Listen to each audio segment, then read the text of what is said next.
Bring it on! I live for this!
How we doing, everybody? Welcome to a brand new session of D&D here on Forgebreaker. Tonight we begin our Waterdeep Dragon Heist campaign titled Stealing Dragons with a lot of pretty fun individuals. For the first time on our channel, all of our players and our DM will be on cam, so you get the experience of seeing all of our reactions and interacting with us and participating with the chat. Should be a lot of fun. Hope you guys enjoy the upcoming game. I'm excited. I haven't played this yet, so it's going to be my first run through here. But with that, we'll go ahead and get through all of our news for the upcoming week. Sunday is going to be Ascension. We actually are going to begin the Against the Giants playthrough of Tales from the Yawning Portal. So that's pretty exciting. That begins on Sunday for us.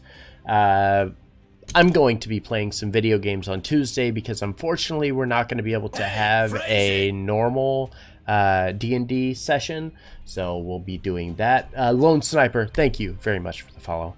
Very much appreciate it. We'll be playing Amongst the Giants on Wednesday, which is pretty fun. They're in a boss fight against an aboleth, so that should be pretty exciting for them as well. Fate's Game Night on Thursday next week. He is actually continuing at this point. He's continuing Amnesia, but soon he's going to be switching over to Red Dead Redemption 2 whenever that comes out, so that's pretty exciting as well. And then we have D&D Replay and again Stealing Dragons next week on our Friday session, with Entropy on the following Sunday. And then of course Fallout 76 is just right around the corner. We're not too far away from beginning that, and that's going to add into our sessions. So we're not going to really do a lot of random kind of streams. Snow, thank you very much for the follow. Very much appreciate it. Let me check in with the others. Are you guys good over here?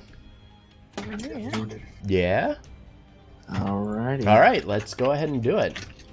Alright, so we've got some nice little tavern music going on in the background, which is appropriate because we're starting this adventure in the Yawning Portal.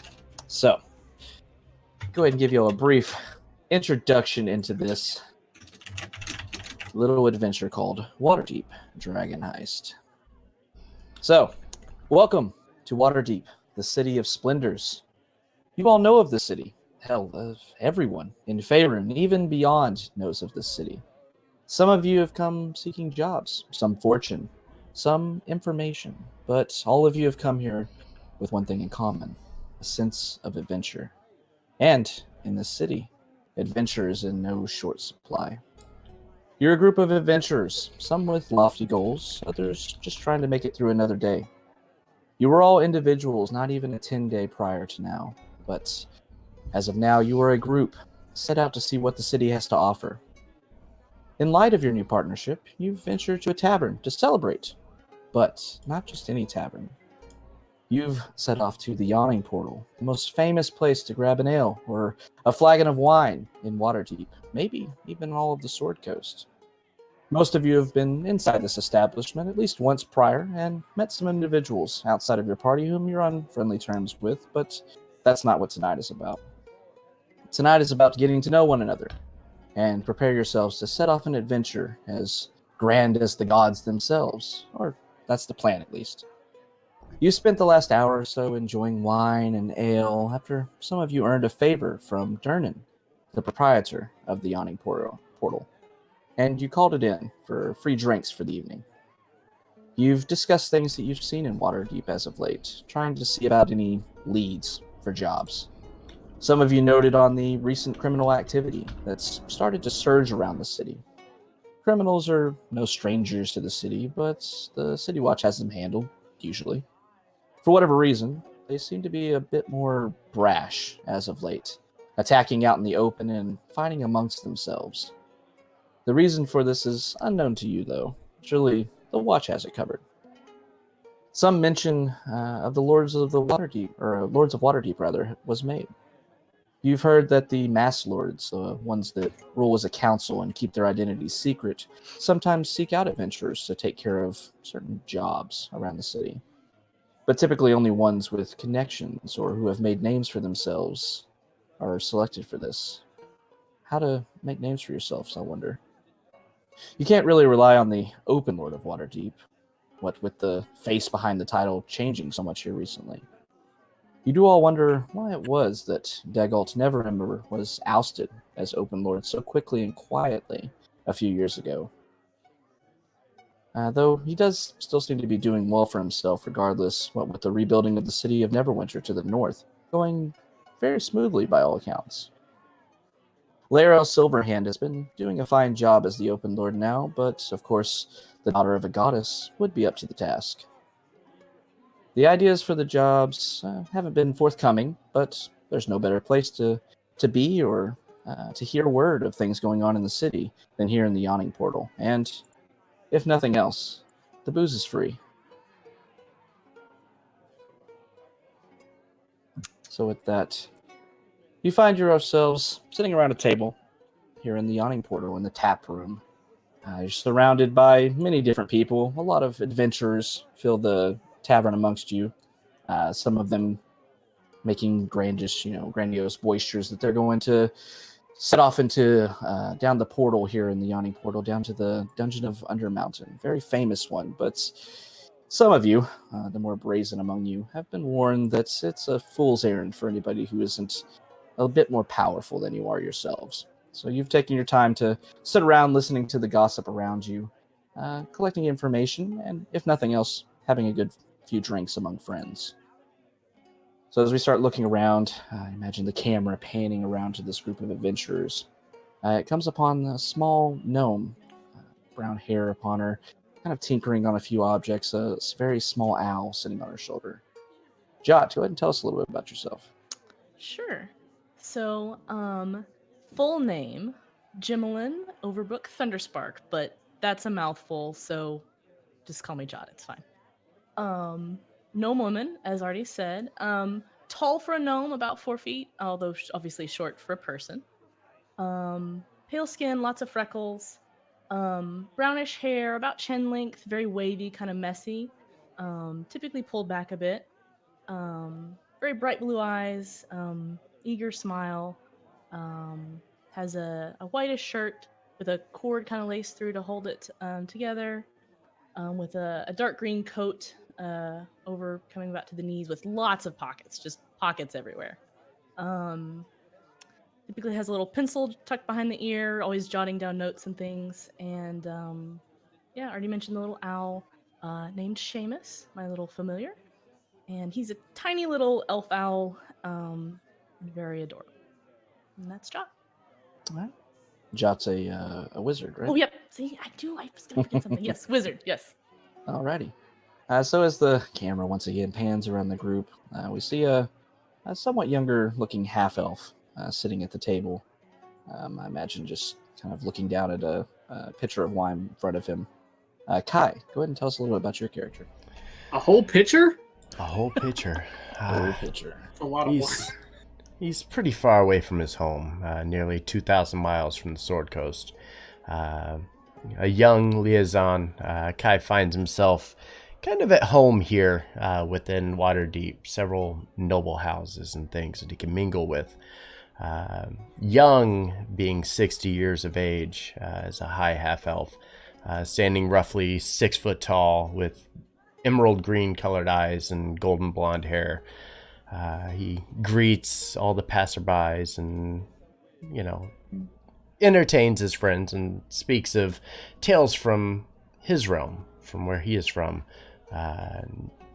Generally partakes in the darker brews within the Yawning Portal, but tonight's a special occasion. Kind of looks around. Obvious that he's not from around these parts. A bit of a far traveler from the realm that he's in. And as such, he tries to keep to himself, or at least to the people that he's become familiar with, as he jots down some notes within his journal and continues his conversations with everybody around him. Alrighty. Kai's character's class is a little special, so we'll kind of get back to that later. So as we're looking around, once again, panning around this table, we see how old is Risk? Yeah, Risk's about 26. Yeah, so mid-20s or late 20s and everything. Sitting here, I'd imagine he's a little bit unshaven, a little at home here amongst some of these other adventurers. So go ahead and tell us a little bit about Risk. Well, Risk is a fighter from Neverwinter, and when he first walked into the bar tonight, he was just saying hello to everyone. He frequents this place and frequents any place that has booze, really.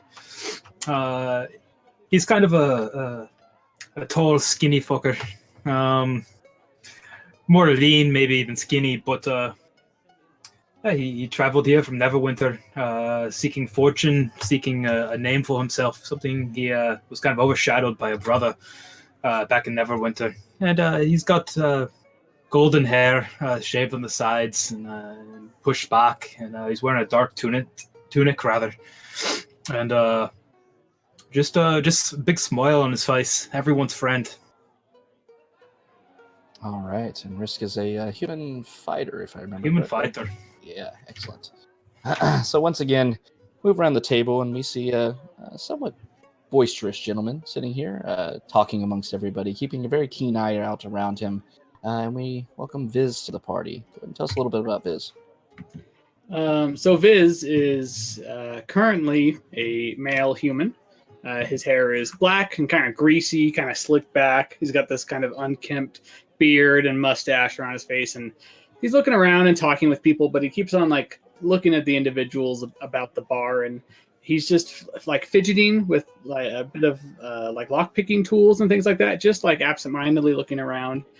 His other hand is pretty much always occasionally touching this pretty large leather book on the table that he will occasionally flip open and write something down, and always making sure it's nearby, but kind of looks irritated, just like constantly a bit of an asshole face on him. He's just like always a little bit annoyed, but always looking around and plenty nice to talk to and cheerful. But underneath that layer is Viz, the Changeling, who is a bard and who is big on writing stories and telling stories and entertaining people around him.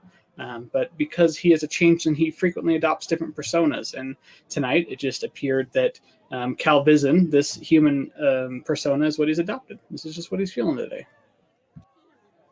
All right, so we have an interesting comrade for this party, being a changeling with some varying personalities to these personas. Could be interesting to see how that goes. As the camera moves around, we see a somewhat younger-looking woman sitting here. Her hair blue as the ocean, which really sets off based on her race. Go ahead and tell us about Talia. So, Talia is a Triton barbarian. She's little but fierce. She's about 4'8", which is about average for a Titan. Most of them are about 5. Hey, it could be tall in some people's world, okay? Jot looks up to her. At least someone does. I've come to the land of the Landwalkers to see the treasures and see what these inferior creatures have to offer me.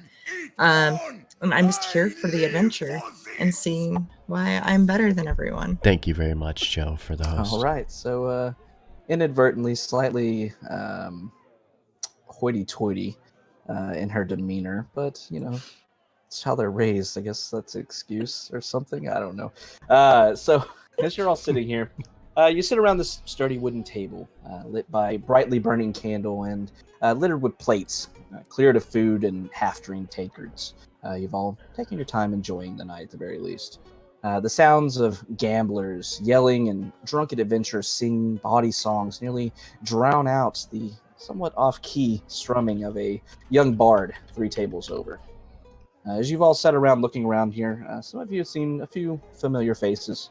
You all recognize Durnan manning the bar as he usually does, kind of up here. You know he's the proprietor of the Yawning Portal, this tavern here. You know that there's rumors that he was a former adventurer, a very good one. Though if anybody ever asks him about it, he doesn't say much about it. kind of keeps his past in the past where it belongs and enjoys his days passing by, just serving the patrons here that come to his quaint yet very, very popular tavern. A few of you know a certain half-orc sitting up to the north of you, one Yabra Stonefist. She is a very boisterous individual, doesn't mince words or anything, and if you have a disagreement or want to be your friend even, she'll probably challenge you to an arm wrestling match to settle that. There's a few other people in here. There's a Jalester Silvermane. You see frequenting the tavern quite often. Most of you have seen him whenever you visited out here. It seems like he's preoccupied with a conversation with a couple other individuals who look a little bit well-dressed and not be part of the City Watch or something. It's kind of hard to see. No reason to go butt into their conversation, though. There's a few other individuals you see around that you all recognize. Moonwar Dragon, Biode, people you've seen in passing. Don't know much about them, but, somebody you have on good terms with. So, that's where we'll set you loose. You're in the tavern. What do y'all want to do? We want to drink. Definitely want to Cheers drink. to that. Cheers Yeah, to that I indeed. could go for some wine or something. Is someone gonna come by and take our order anytime soon? Like my cup's been empty for a while. Like it'd be great if I could get some wine. This is kind of annoying that I have to wait this long. If we were back in the Living Isles, this wouldn't happen.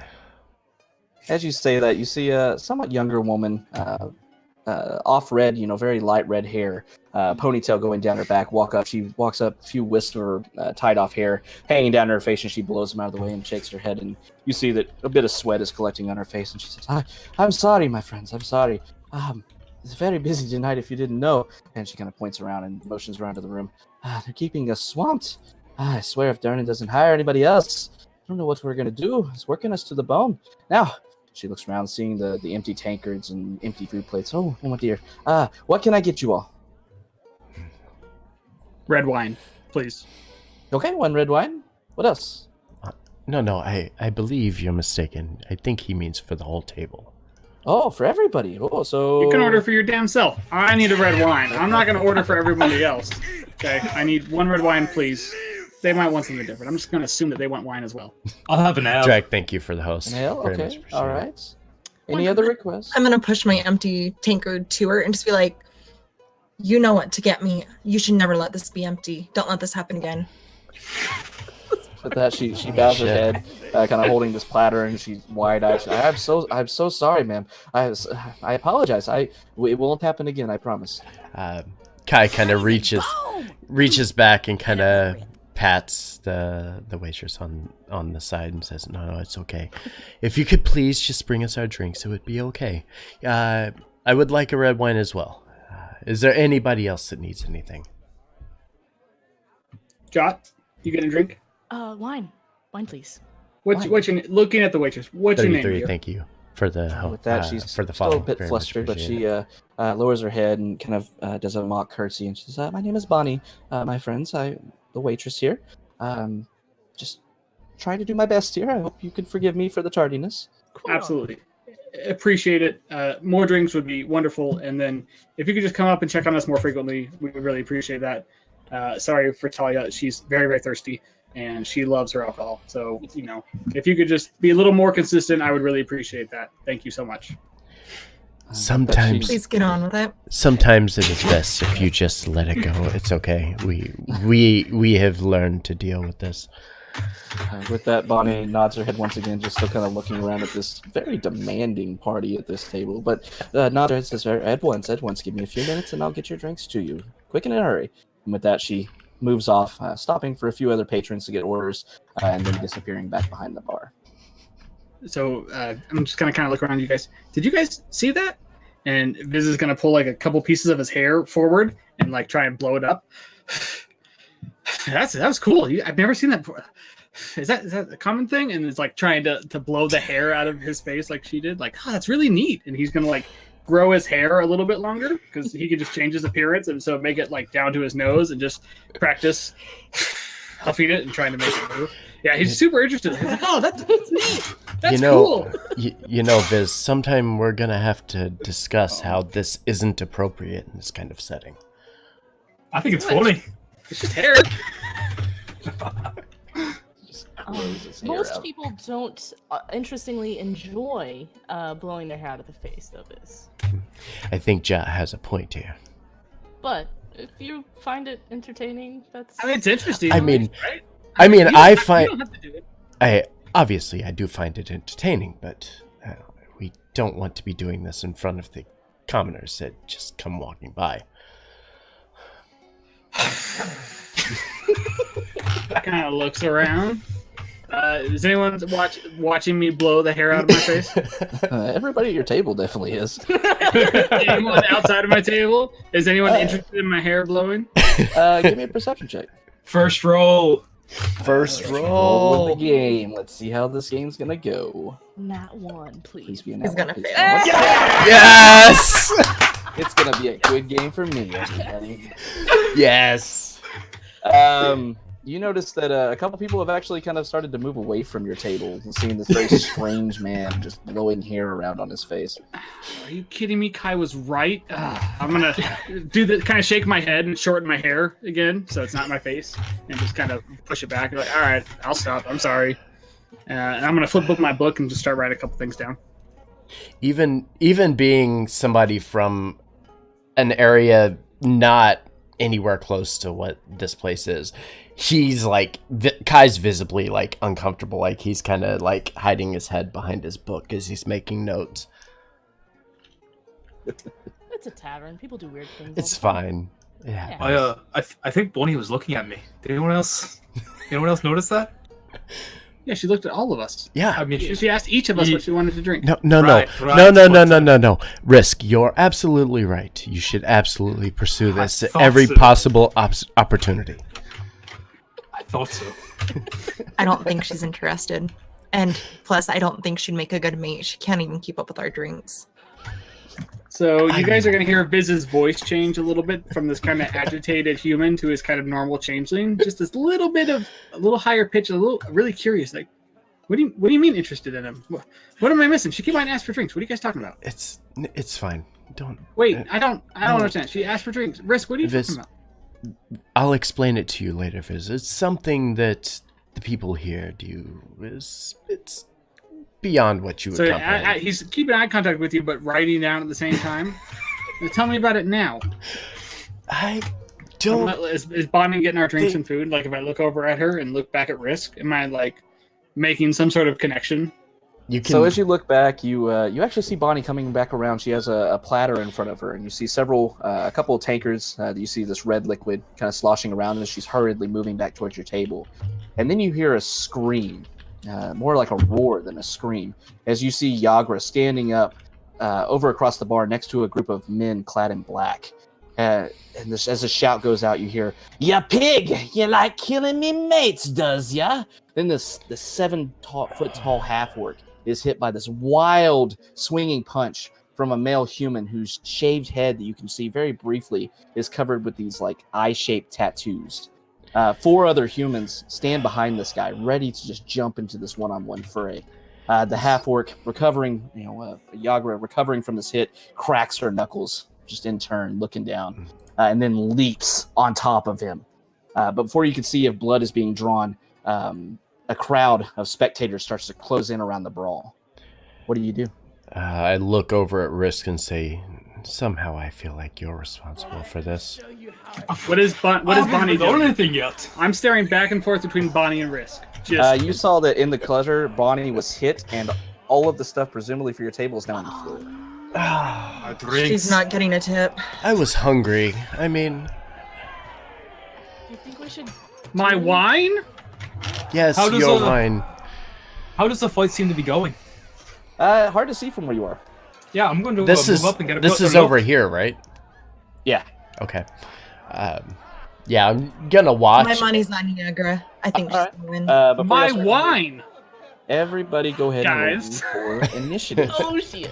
First initiative. First initiative. First initiative. Now what? Make sure you click on your token before you click initiative. Just FYI. Yeah, nailed it. Two nat ones in initiative.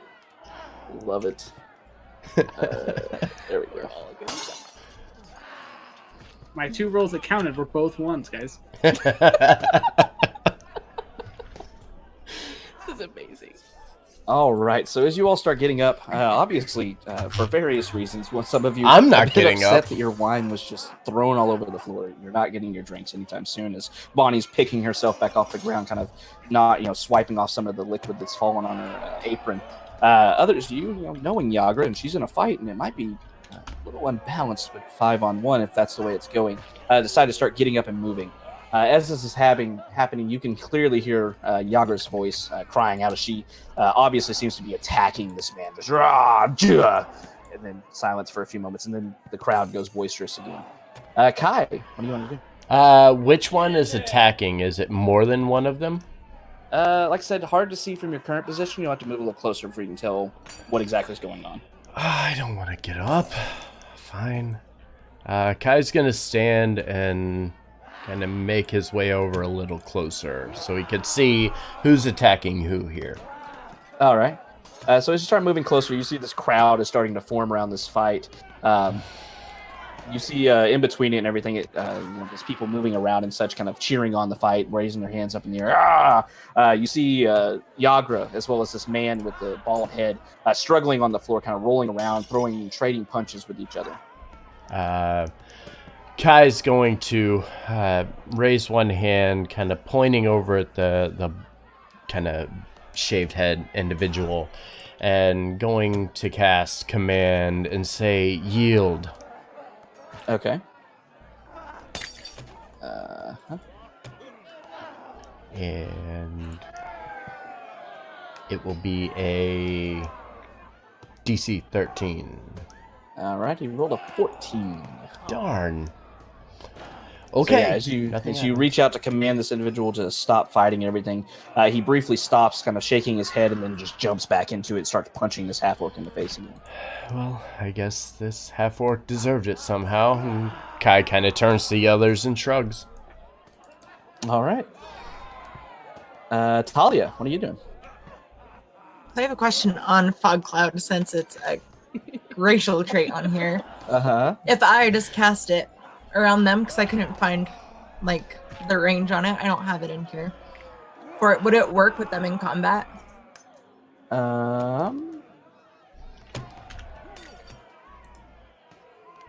Yeah. Yeah, it Range works. is 120 feet. Yeah, you got plenty of room. Okay, so I'm gonna do control air and water and just be like, humans, I don't get them. Doesn't make any sense, does it? It doesn't. And so with control air and water, I can cast fog cloud. Okay. We can make this work.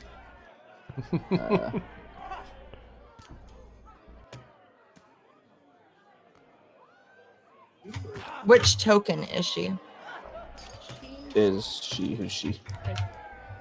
Oh, is it up yeah, there? Yagra's up here. Oh, yeah, okay. Yagra's way up there. I misunderstood. I thought it was Look at this all one of our down here. beautiful hues of blue.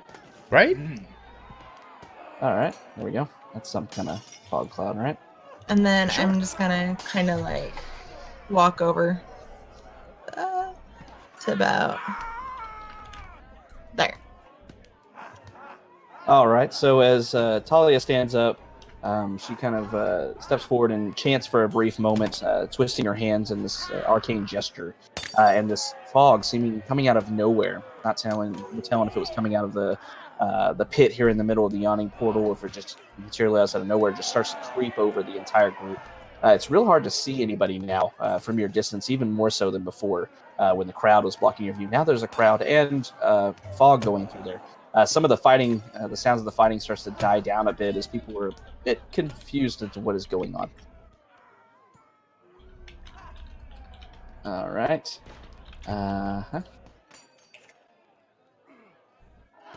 All right. You hear another punch go out. It seems like there's still a fight going on, even though with this fog kind of obscuring the area. Jot. Okay, I can't see into the fog at all, correct? It is heavily obscured, so no, you cannot see. You're short. You can make your way through there. Grab someone's butt, bite it. Just kidding. Well, I'm just checking to see if I have to see them for this. So I don't see text that says creatures you can see. That one. No, just point at you to choose. Okay. Looking around, does it look like anyone's like calling the cops? Looking to get Calling the involved cops. in this? Give me a perception check. Calling the cops. Bad boys, bad boys. That's a 20. Nice. All right. So, John, as you're looking around, you see a lot of people have kind of started moving over. Some of them have started to stop, though, as this fog cloud is just eking out of the area, consuming over or enveloping over this area where the fight is going on. You do look around the room and you see Dernan, the proprietor of this bar, is staring at the fight, with the fog cloud in front of him, not really able to see it. He's tilting his head, and then he looks over at the group of you, and he just shakes his head, a bit disturbed or a bit disappointed. Okay, he's not like, don't get involved, just like He's people. Disappointed in us? I think he was more just being like, really? what can you do, man? Bar fights. Okay, I would like to cast sleep. Where I saw Yagra and the guy fighting earlier. Okay. All right. Go ahead and give Can't me your see roll in there for it. anymore. You just have to Right. have it moved. So like this-ish point or something. Yeah, somewhere around in there, and it's Okay. Oh, I should put the text in here. Yeah. 31 hit. 31. Okay. Within 20 feet at that point. So yeah. Okay. All right. Everybody falls asleep. You definitely feel your magic connecting with a few people. Cool. And they starts with the lowest current hit points, and then anyone affected falls unconscious. And just sit back down in my chair. Get back to my tea crate. Okay. Okay. All right. So as you cast this magical sleep spell over it, you hear the sounds pretty much dying completely, and you hear a murmur like, "Wow, what's going on?" Coming from there. As you're able to definitely tell your magic just took hold on several people. As the sound begins to dissipate, you all see Dernan kind of stepping up, moving up to the side of the bar, looking down. Actually, could I have said something to him, or could he have seen me do something? I feel like he probably saw you Okay, do that. just be like, I just made him go to sleep for a little bit. Yeah. Calm everybody down. With that, actually, with your 20 perception, you actually see him moving around the bar, and he looks back at you and kind of just gives you a curt nod, okay, and then starts moving around the bar. As he does so, you see that he's now holding a very large greatsword in one hand. And as he moves forward, he looks around and shakes his head. He's like, "What a mess!" And with that, just a single swipe, not really leaning into it or anything like that, he just swipes the greatsword through the air. It almost looks slow as you're looking at it from afar. And then the wind hits you. The force of him just swinging the sword with one hand causes the fog cloud to flow across the room, and start to hover over the portal in the middle, cutting it off a bit. I think he was going to kill these individuals. As he does so, the fog cloud going away, he moves over, seeing several people. Now you're all able to see now the crowd kind of dispersing a bit, moving away from Dernan as he did this. You see three men that were wearing this black are just laying on the floor, not moving. Could be dead. It's hard to tell. Jot, you probably have a good idea. They're sleeping now. You see Yagra standing up, looking down at the man, and she curtly just spits on him as she stands up. Dernan moves forward. You see him moving over to Bonnie, helping her back up, kind of nodding to her to make sure she's all right. And then he turns, and in this loud, booming voice, you hear him say, "Out! The lot of ya, get out!"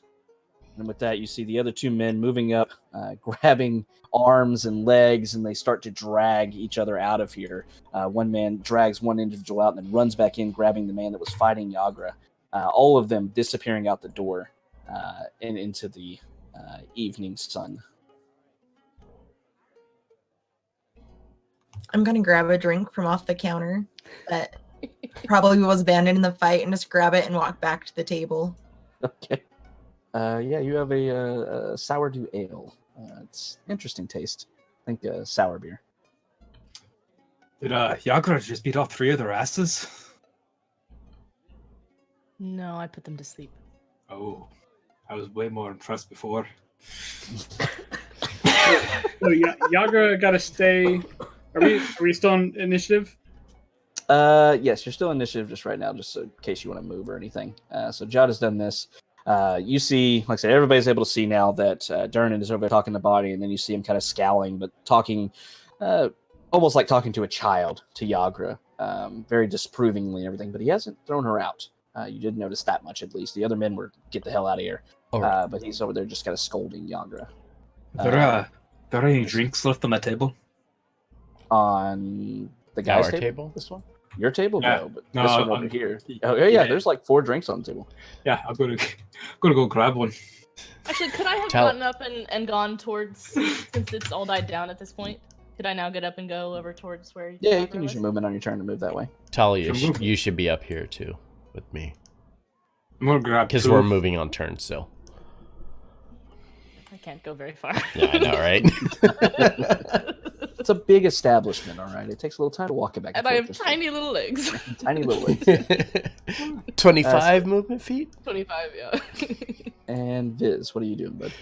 Okay, so you mentioned the bald guy that just got his ass beat and slept. His whole body was covered in eye tattoos, or just his bald head? He had a shaved head, and it was covered in like these, some half open, some open eyes.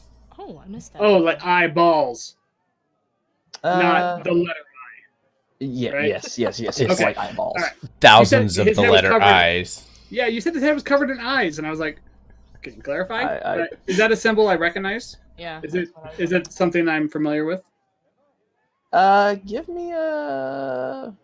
There's no knowledge checks. Give me a history check. Could I assist with that since I was also about to ask that? You could do your own. Okay. Can't really assist him with this history. Can I assist her? Because it's going to be way better. Can I assist Both the run. assistee, please? Okay. Okay, 10. 16, okay. Viz, you've heard murmurings about these eyes. You don't know exactly what they represent or if they belong to anyone or anything, but you have heard mention of them in the sewers underneath Waterdeep. People have reported seeing them. What exactly they entail or depict or represent, not real sure. Just people kind of reported and said, hey, we saw some eyes down in the sewer.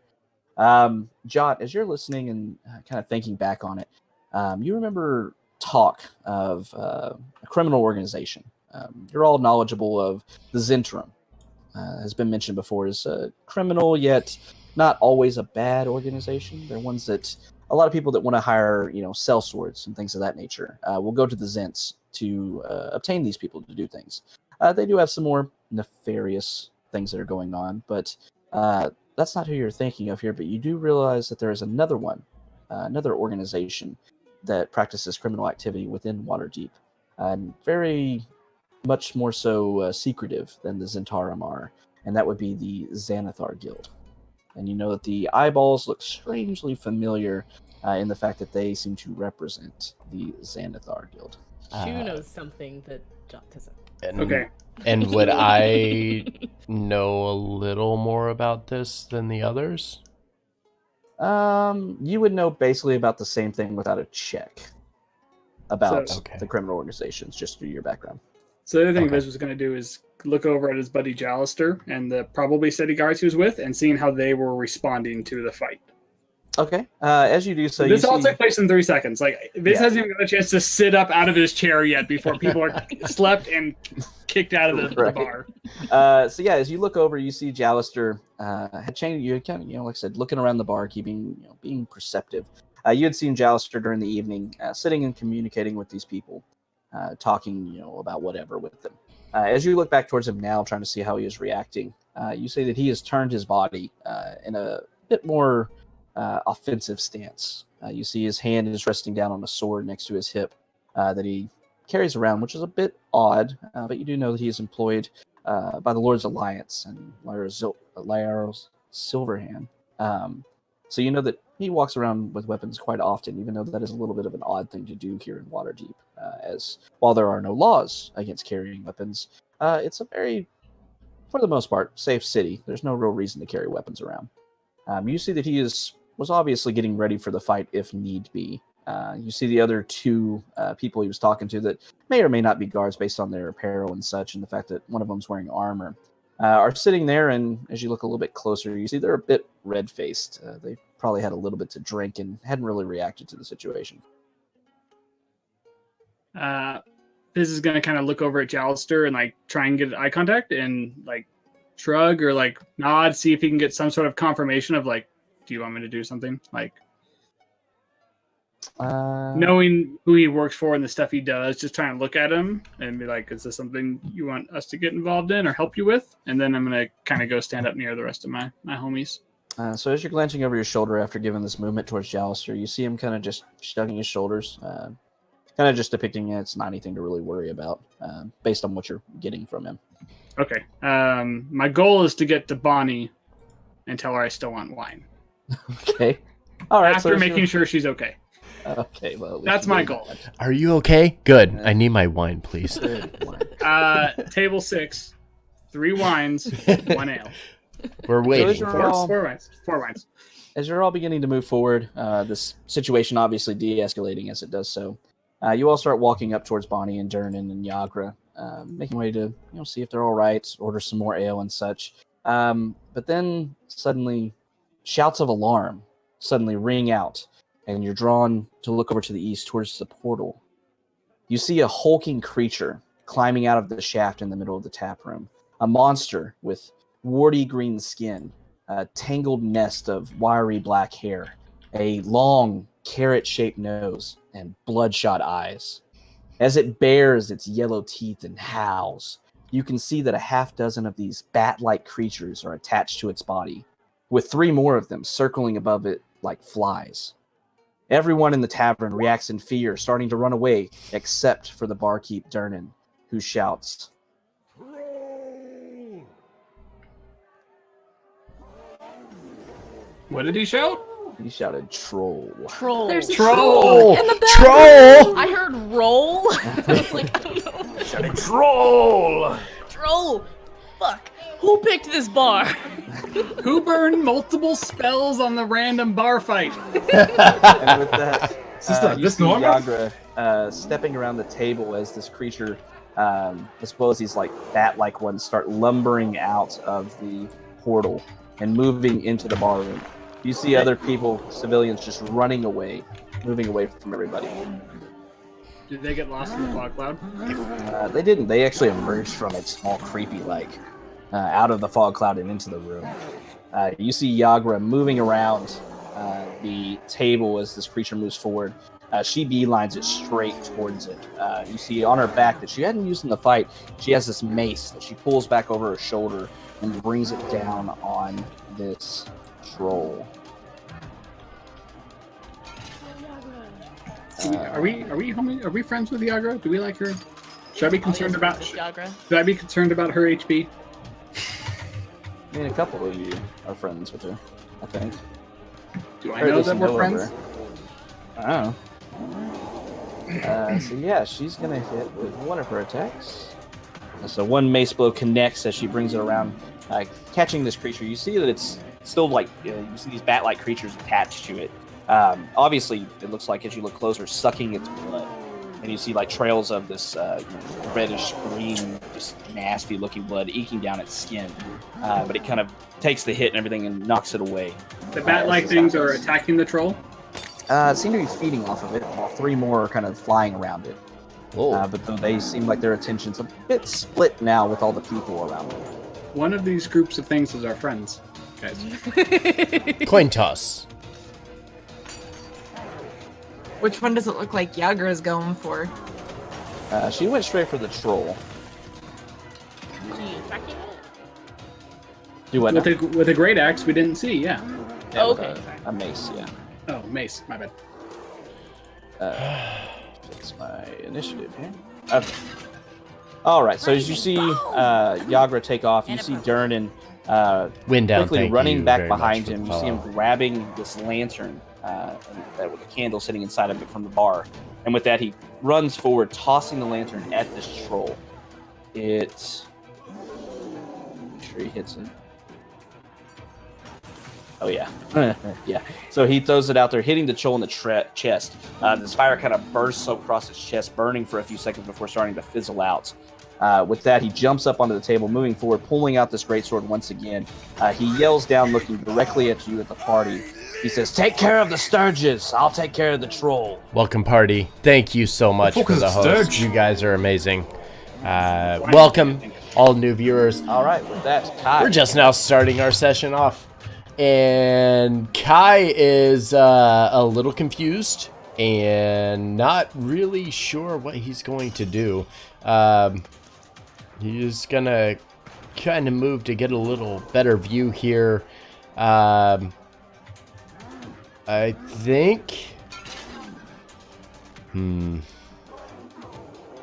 to think what I could do that would help here. I'm just, again, going to try to force things to stand down, cast command, and again giving the same command of yield to the troll.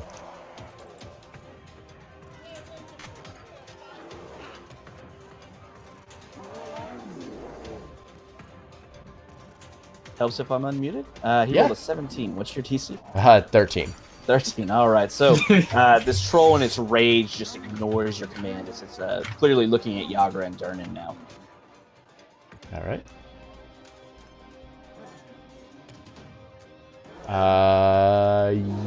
Yeah, that's it. Alrighty. Trying once again to settle things down, just unfortunately unable to do it. Talia. Guys, I really don't want to bring too much So I'm attention gonna get on myself. angry that these people have ruined my night and Thank made you. it so my impossible drink is never gonna reach me. So I'm gonna go into a Never rage. going to enjoy Okay. a drink. We are never going to enjoy a drink, like, ever. This is the wrong bar, guys. Seriously. Different bar next time. We need to find a better bar next time. All right, you're raging. I just need to see how far they are from me. They are. Let me get to those guys. They're 17 feet, 20 feet. You can reach everything. So I'm gonna whip out my trident and run up there and attack. I That one. just wanted a drink.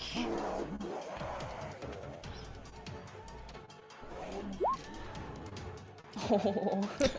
9. Oh man. Ouchie. Unfortunately, this little, very tiny-looking creature, kind of resembling a bat, though it does have a long kind of snout onto it, coming down to a point at the end of it, moving a little bit too quickly as your trident misses. I considered, just chill touch. Fuck. 'Cause I didn't I'm have my just gonna drink. Kill him.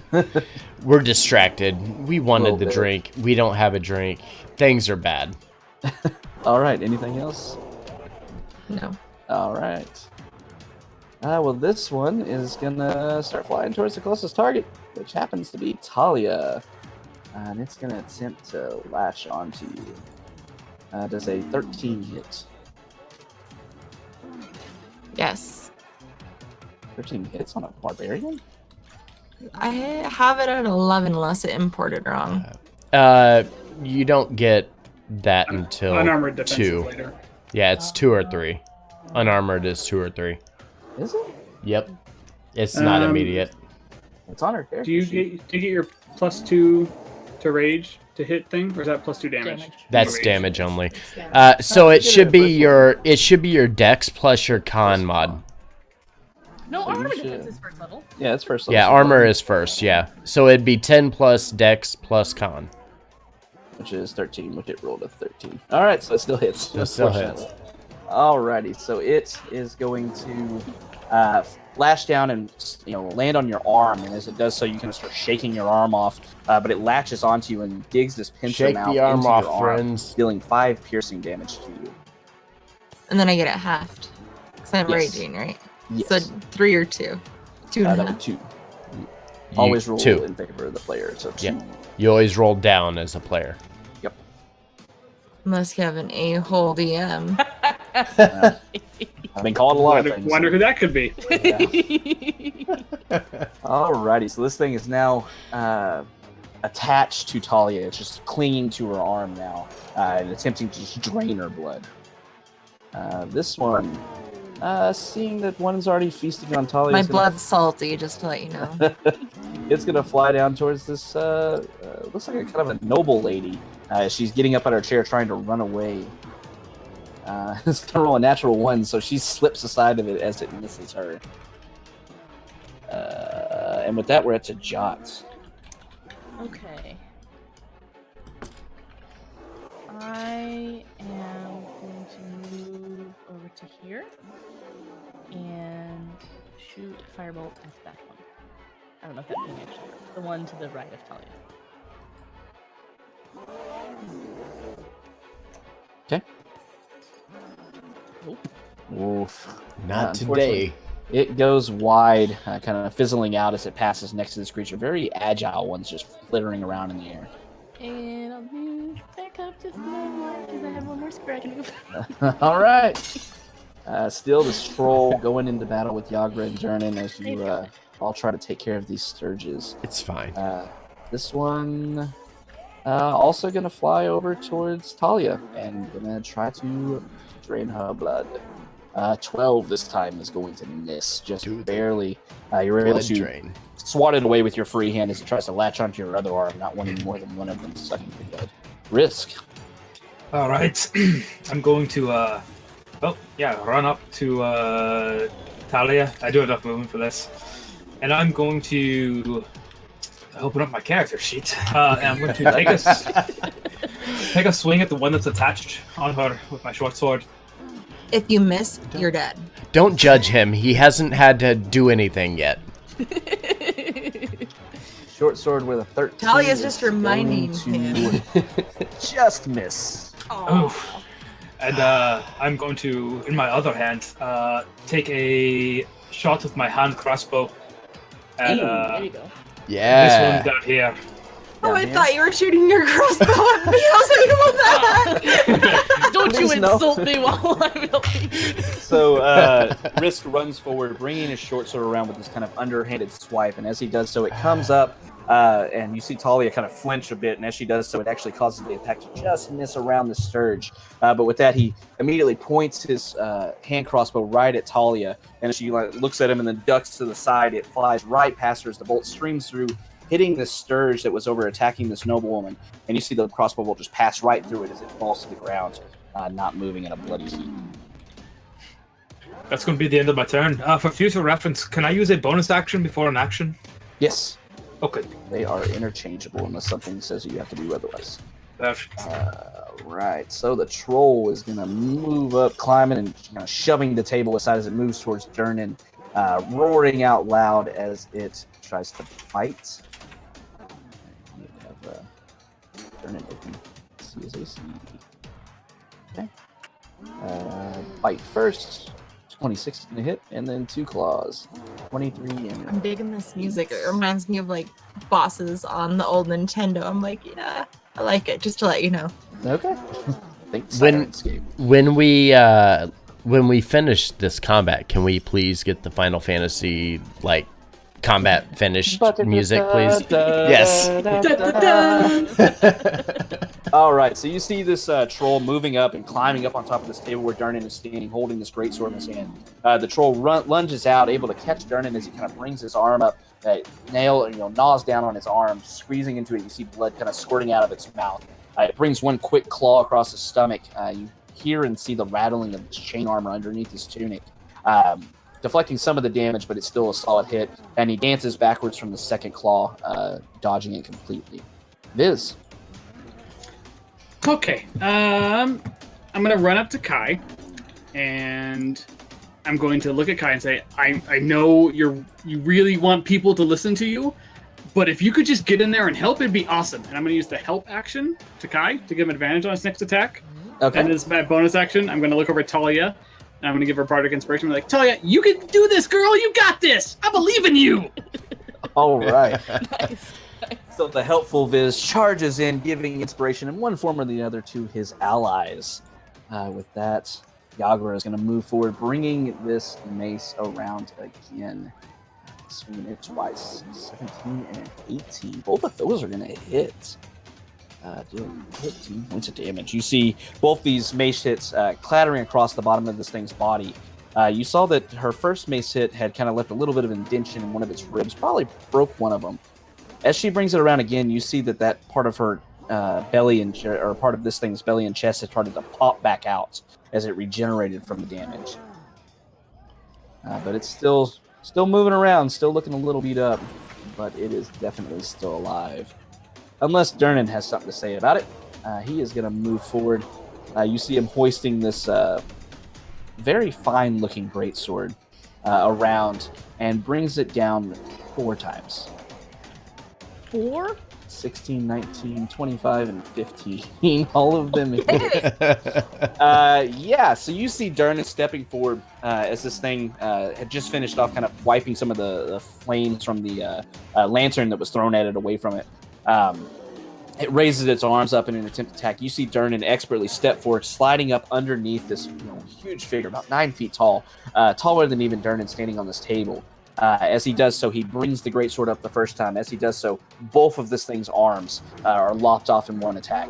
He brings it around the second time, cutting across its middle. It leans over, doubled over in pain, holding its stomach as you see some of its innards start to eke out between its fingers. And with that, he turns with a flourish, kind of roundhousing with this greatsword. And as he does so, slices right through the neck. You see it cutting halfway through, not quite decapitating it.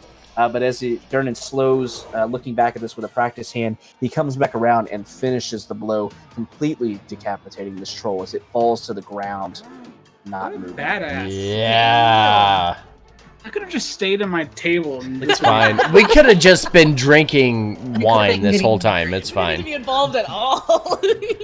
We could have been like motioning for the waitress to come back to the table. Like, why are we not getting a drink? Bonnie, I understood you fell down, but please, my drink. So as this is all happening, Talia's still got 2 little thingamabobs on. there are still 2 of these bat-like creatures fluttering around, all around Talia and Risk at this moment. Kai, what do you do? Kai's gonna stop for a second and kind of extend his hand outward. And as he does, you see he kind of leans his head back a little bit, and he's gonna cast Chill Touch. And it's going to hit this one and the one directly beside it as well. Nice. With the Reaper ability. Nice, dude. Nice. All right, that's going to hit both of them. Go ahead and roll me damage. 4 necrotic All damage right. as these hands kind of reach through from below and kind of grab onto them. All right, so you're all standing there watching, all of you very much in shock, watching Dernan handily take out this troll, not even breaking a sweat. Kai, getting right back down to business, turns his attention back to his Sturges. As he raises his hand, these 2 spectral-looking hands, kind of white in their coloration, float up and just snatch onto both these Sturges. And as they do so, you see both of them start to pop. Blood kind of eking out from between the hands as they start to shimmer and dissipate, and both these Sturge bodies fall to the ground, unmoving. Yeah. As this battle concludes, you all find yourself standing around. A couple of you in the middle there, breathing heavily as you, Talia knocks this Sturge that was clinging to its body back onto the floor. You start looking around, making sure there's no other threats around you. You see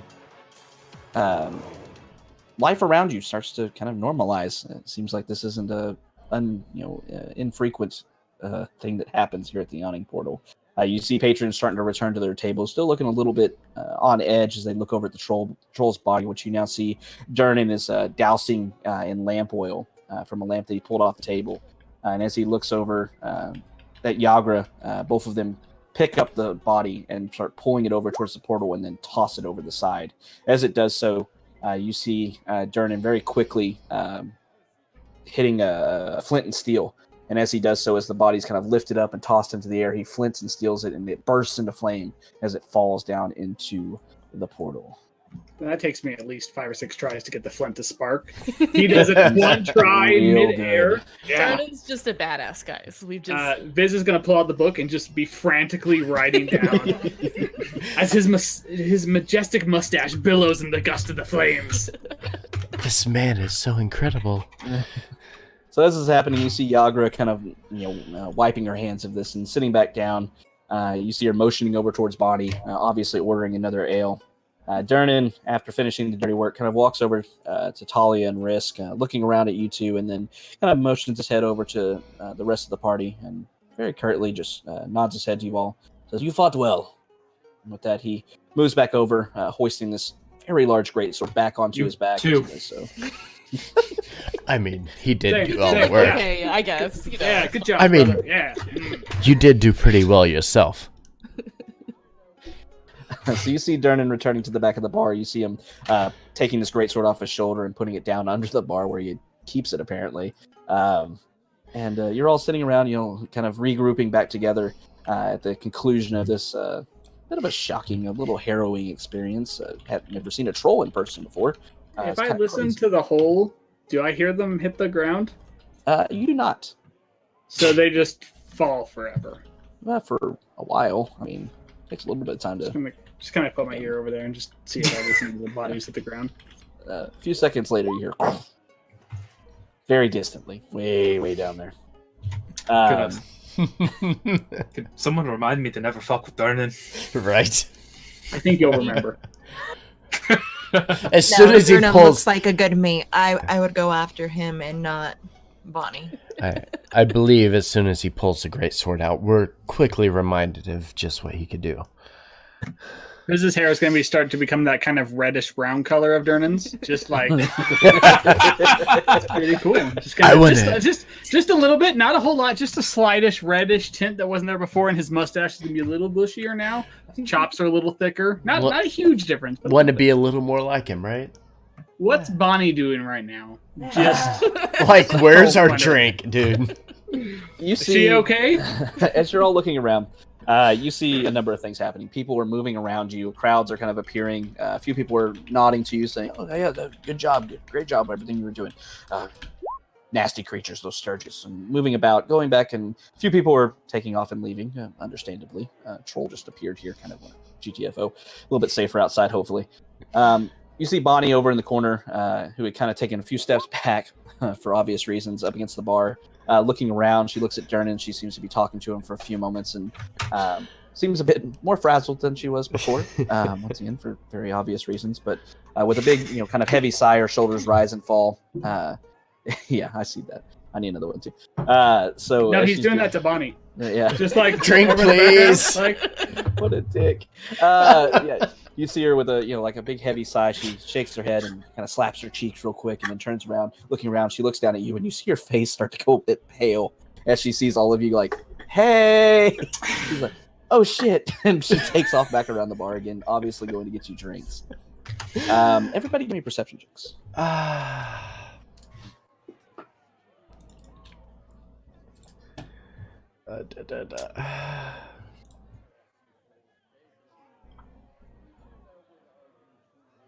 They're out the 20s. By the way, Forge, earlier when you said that you were gonna pat her, I thought you were about to say you were gonna like pat her on the butt. No, he was like trying to like, he was literally trying to like calm her down, like pats her on the Pat her, shoulder. I'm like, It's "Oh, fine. God." No, he pats her on the shoulder. I swear. No sexual harassment. We're not getting in trouble first session, all right? Sexual harassment in this guy's bar. Like, That's Hey, awesome. Right? Very Super very awkward. good. We're already banned. That's it. Game over. so as you're Oh, all, we're fucking dead. I mean, we're As obviously we're all- not worse than the head of many eyes. Like, we're okay. I mean, Like, obviously. we're not punching strangers. At least we kind of keep it to ourselves. And so as the, and the barmaid. and the barmaid, yep. So as the rest of you are all, standing back up, recovering from the battle, cleaning your weapons off and resheathing them and such, starting to move back down towards your table, it seems rather apparent that Bonnie's probably about to get you the rest of your booze that she was supposed to get you before, that unfortunate man that was put to sleep took from you inadvertently. You see a figure approaching through the crowd. The crowd's kind of moving to the north and south and such, but you see a man fighting against it very hurriedly. And he moves over towards Kai and Viz. And as he gets up, he looks a little bit winded and looks up at you holding a finger. He says, you be adventurers, right? I suppose you could say so, yes. Why? Oh, excellent, excellent. What's it to you? I could use your help, actually. No. Oh. Wait, I Viz. just want to enjoy my drink, okay? I'm going to point to Bonnie and be like, we're waiting on our drinks. Drinks Oh. first. Yes, You can we're come waiting talk on to our us. drinks. As soon as we get our drinks, then we can talk. Drinks. Of course. I would hate to take away your time of drinking. Great. If you don't mind, we could find a table, sit No. down and talk while Vi- you're waiting on your we- drinks. Certainly I fit. mean, So we let's- already yes. have a table, but you can What? obviously... Don't invite strangers to our table. Viz, what are you doing, wait, Jot? wait. No, We're wait. here to No. be adventurers, man. That's Viz- literally the whole reason we're here. Yeah, Viz, we just I- adventured so hard. Look at all the adventuring we did. Did you see what Durden did? He did one midair flint strike and lit bodies. There were fireworks. The crowd cheered. They're Yeah. gonna write praises about us. Don't you want to be Jot- that cool though? Wait, Come wait, on. Jot. Yeah, okay. Are you He's... saying I'm not- yeah. I believe he's right. Darren did do some pretty amazing things. But, Viz, it's fine. Just, we'll take him back to the table. If anything gets out of hand, we'll take care of it. Right? My- And he'll kind of wink. He's not getting my chair. He's not getting my chair. As Viz is saying this and everything, saying we shouldn't invite a stranger over to our table. You see him kind of not ruffled, but everything. He kind of raises his chin a bit. And he says, "I'm no stranger. You've of course heard of me. I'm Volo Gardam, chronicler, wizard, and celebrity at your service. I Never trust- heard of him. Never heard of you. Doesn't ring a bell. I'm sorry. Oh, Does he deflate a little bit? Would I know of this person Kai, at all? Kai kind of covers his face a little bit and just like, oh my god, I can't believe I'm with these people. I'm just gonna mutter a little bit. I mean, Yes. yes. Would I actually have heard of this? Celebrity. yeah, you've Yeah. all heard his name before. It's, What it's a is Yes. household. his name again? Volothamp Gerdam. I read his pamphlet on my way into Waterdeep. I'm just Right? being nonchalant about I it. mean, That guy. It's that guy. Bolos. Oh, okay. Yes, I- it's literally that guy. As he listens to you all saying, never heard of him, he's like, you never read my book, Volo's Guides to Monsters, Volo's Waterdeep Interior. I have many works out there. Will you sign my book? Oh my god! Will you sign it? Oh my god, it's you! Oh my god! With that, he gets excited, walks over to Viz, and says, of course, my boy. I'll be happy to. Yeah, Yes, awesome. And Viz is going to drop his human form, and he's going to adopt his kind of changeling persona, which is his natural look. White skin, white hair, very pale, covered in these really thick, dark ink tattoos all across his body. As just the excitement of meeting this author, this person whose books he's read and who he knows of, is like, oh my god, oh my god, oh my god. So with that, you see Volothamp is over here, pulling out a quill as well as a small thing of ink that he pulled out of a pouch, sets them on the table next to him as he grabs Viz's copy of Volo's Guide to Monsters, pulling it open, and he says, who do I, and as he looks back over towards Viz, he sees a completely different person standing before him. He says, It's Viz. My name's He does Viz. that. V He does that. V-I-Z. It's really easy.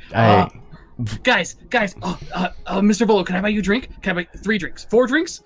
Come, you can have my chair. Come sit down. Sir Gadam, I'm sorry, but this happens on occasion with him. You just have to forgive him. and with that, he kind of waves his hand over towards you guys. He says, no, I love meeting my fans. It's always a very rewarding experience. And Viz, your name. Changelings, we don't see many of those around here. And he goes down and quickly scrawls his That's name the across point. and picks it up and hands it back to me. As you say that, he chuckles. He's like, yeah, you have an excellent point there.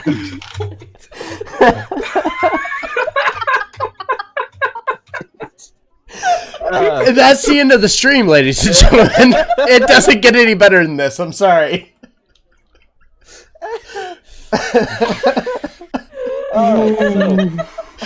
As he finishes signing Viz's book, he kind of motions, kind of ushering you back towards the table. He says, I just want to talk to you, offer you some work if you're interested. We can all meet together. It seems there's a few of you here together. Let's go sit down and have a few drinks. Absolutely. Our table's right this way, sir.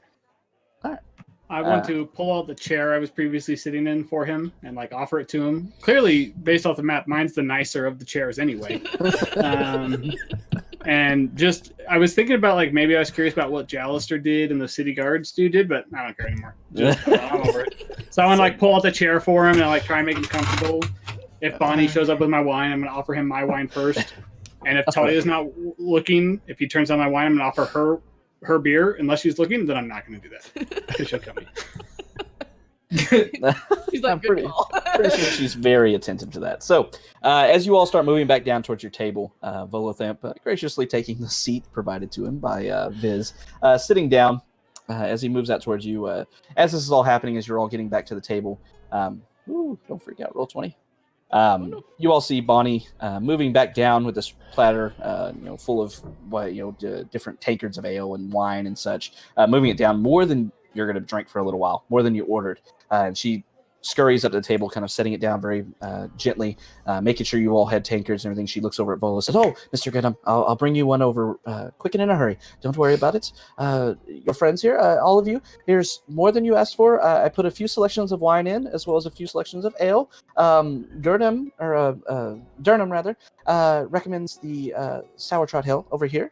It's very nice, very good this time of year. Please, if you need anything, I apologize once again for the delay. That was unfortunate what happened. But if you need anything else, please do not hesitate to ask." Are there any what is it, sour ale? Is it like a light beer? Yes. Like the equivalent of an IPA? Yes. And she brought some of those out? Yes. Okay. Viz is gonna grab one that's like, I love light beers. I can't stand wine. That stuff is gross. He's gonna start drinking that. Completely different. I feel like it. I want to Just say slip yes to her everything. like a couple silver pieces and just be like, "I am so sorry for how rude everyone." Like quietly, kind of off to the side, just be like, "I'm really sorry. You've been through a lot tonight. Thank you for your bringing us drinks, and I'm really sorry for everyone. And here you go. I'm sorry." With that, Bonnie looks at you, a bit of a weary expression on her face. She's like, "Thank you so much. It's a bit trying at times, but a job's a job, and I'm happy to help everyone. Once again, I apologize for the inconvenience. If you need anything at all, please don't hesitate to ask." Absolutely.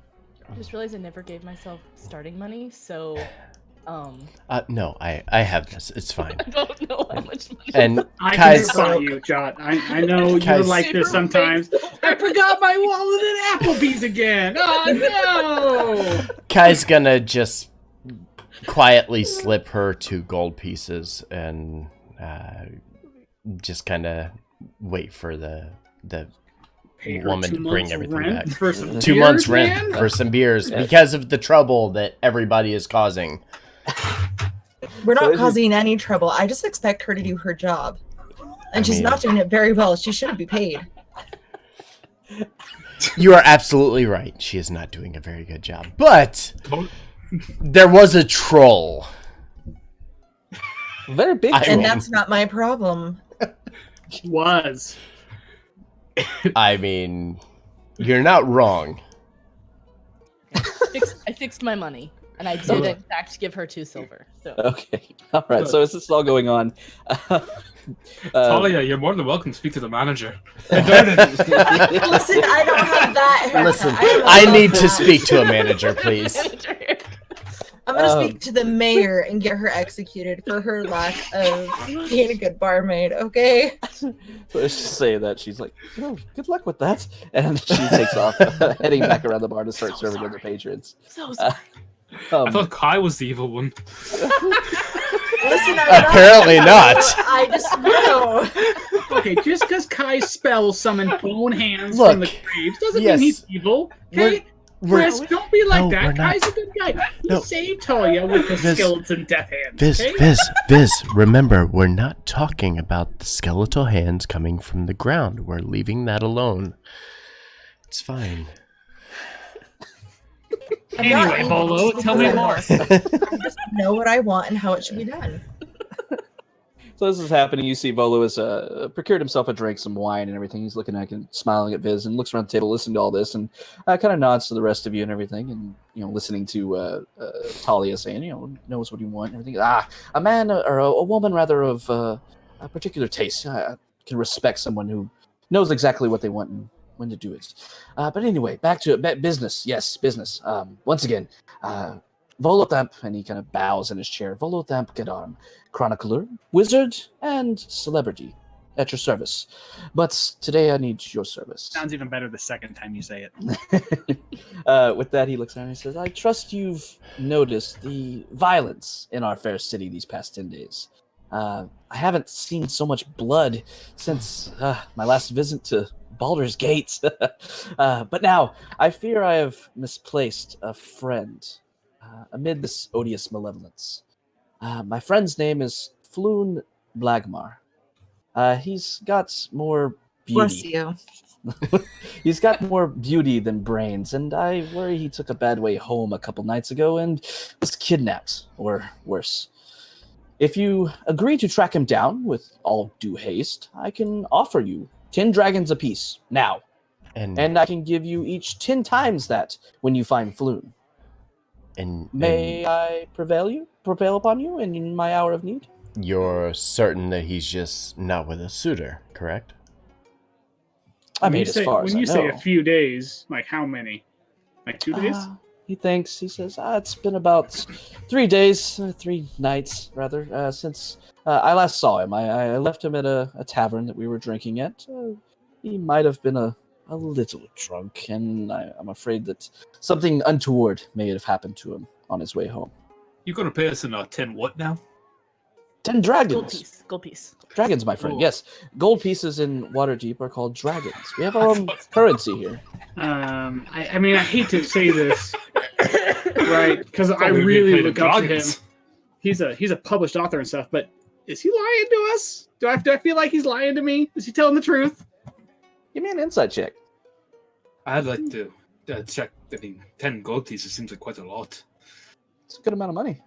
Very famous dude, though. Well, I'm gonna trust Viz's insight here. So Liz, as you're listening, awestruck, just starstruck by this guy, you're listening to him, and your natural ability to be really paying attention to people kicks in inadvertently. And of course, you trust everything Volo says. I mean, it's Volo. But as you're listening, he seems to be very much truthful. You actually see, even though he's putting on a very businesslike, very happy demeanor, you do see his eyes crease with worry as he's talking about Floon, his friend that was missing as of now. You did get a hint of, not necessarily a lie, but a bit of uncertainty as he talked about giving you 10 times as much as what he was willing to give you now once Floon was returned. Okay, I'm not mentioning it. I don't care. Okay. Which bar was it that you last saw him at, or tavern? So as you ask him that, he says, it's a somewhat well-known tavern. It's not for the right reasons, unfortunately, but it's called the Skewered Dragon. It's down in the Dock Ward. It's a place we go to have some drinks and not have the prying eyes of fans, unfortunately, either fans of my work or fans of Floon's beauty. He's a very pretty man, I guess. Very cheap ale in that district, I imagine. Very much so. Yes. All right. I'm gonna lean over and whisper over to Talia about I don't think he's gonna pay us at the end. So, payment, you said 10 dragons. With that, he nods. He says, yes, 10 dragons up front. If you just accept the job, just for your trouble and your time that you'll spend on it, I'll give you 10 dragons each. I mean, it's better than nothing, obviously. More than you have right now. This is literally everything Jot asked for. It was just an adventure. Wait, what? This is everything Jot wanted. Just an adventure. and we're getting paid. Yeah, Jot just let's I'm be down. heroes. Let's go. I'm in it. Let's go. Why aren't you there looking for him yourself? With that, he tilts his head to the side. I know that I am a wizard, and some of my deeds have been spoken about in detail by others. Myself, sometimes, I suppose. I may have been a little more grandiose in my descriptions of myself. I don't think I could do it, essentially, is what I'm saying here, my dear. Well, it doesn't sound like my problem. Let's 10 not- dragons, though.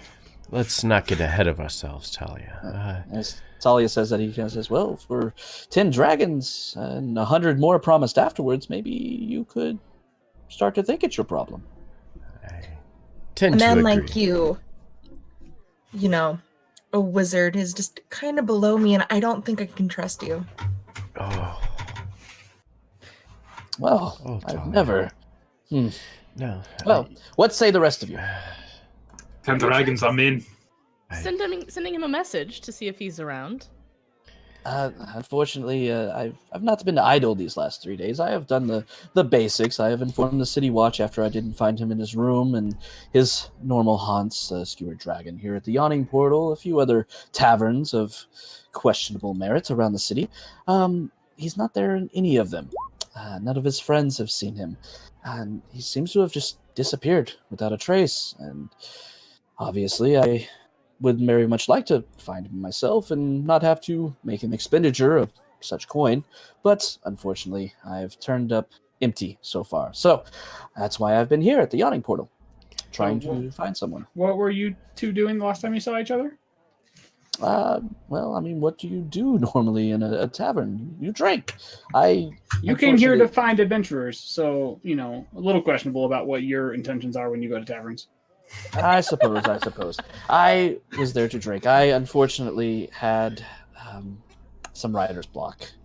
It's an unfortunate thing that happens to all of us authors. It's something we have to work through, and, well, I worked through them with ale. Kai immediately looks at Viz and says, "We all understand that, don't we, Viz?" Writer's block happens. What? Does I'd he? feel more comfortable if you gave us 60 dragons to start with, so half plus our original 10, and then the other half when we finish. Make a persuasion check. Wow. Do that thing. Oh yeah. Oh God. So as you're asking that, he kind of takes a sip. He says, "My dear, there's no guarantee that you will find my friend, and as a man of business, and this is a business proposition, I have to look out for my interests, and my interest in this point is my money, of course. And my interest is my time. And you're asking for my time.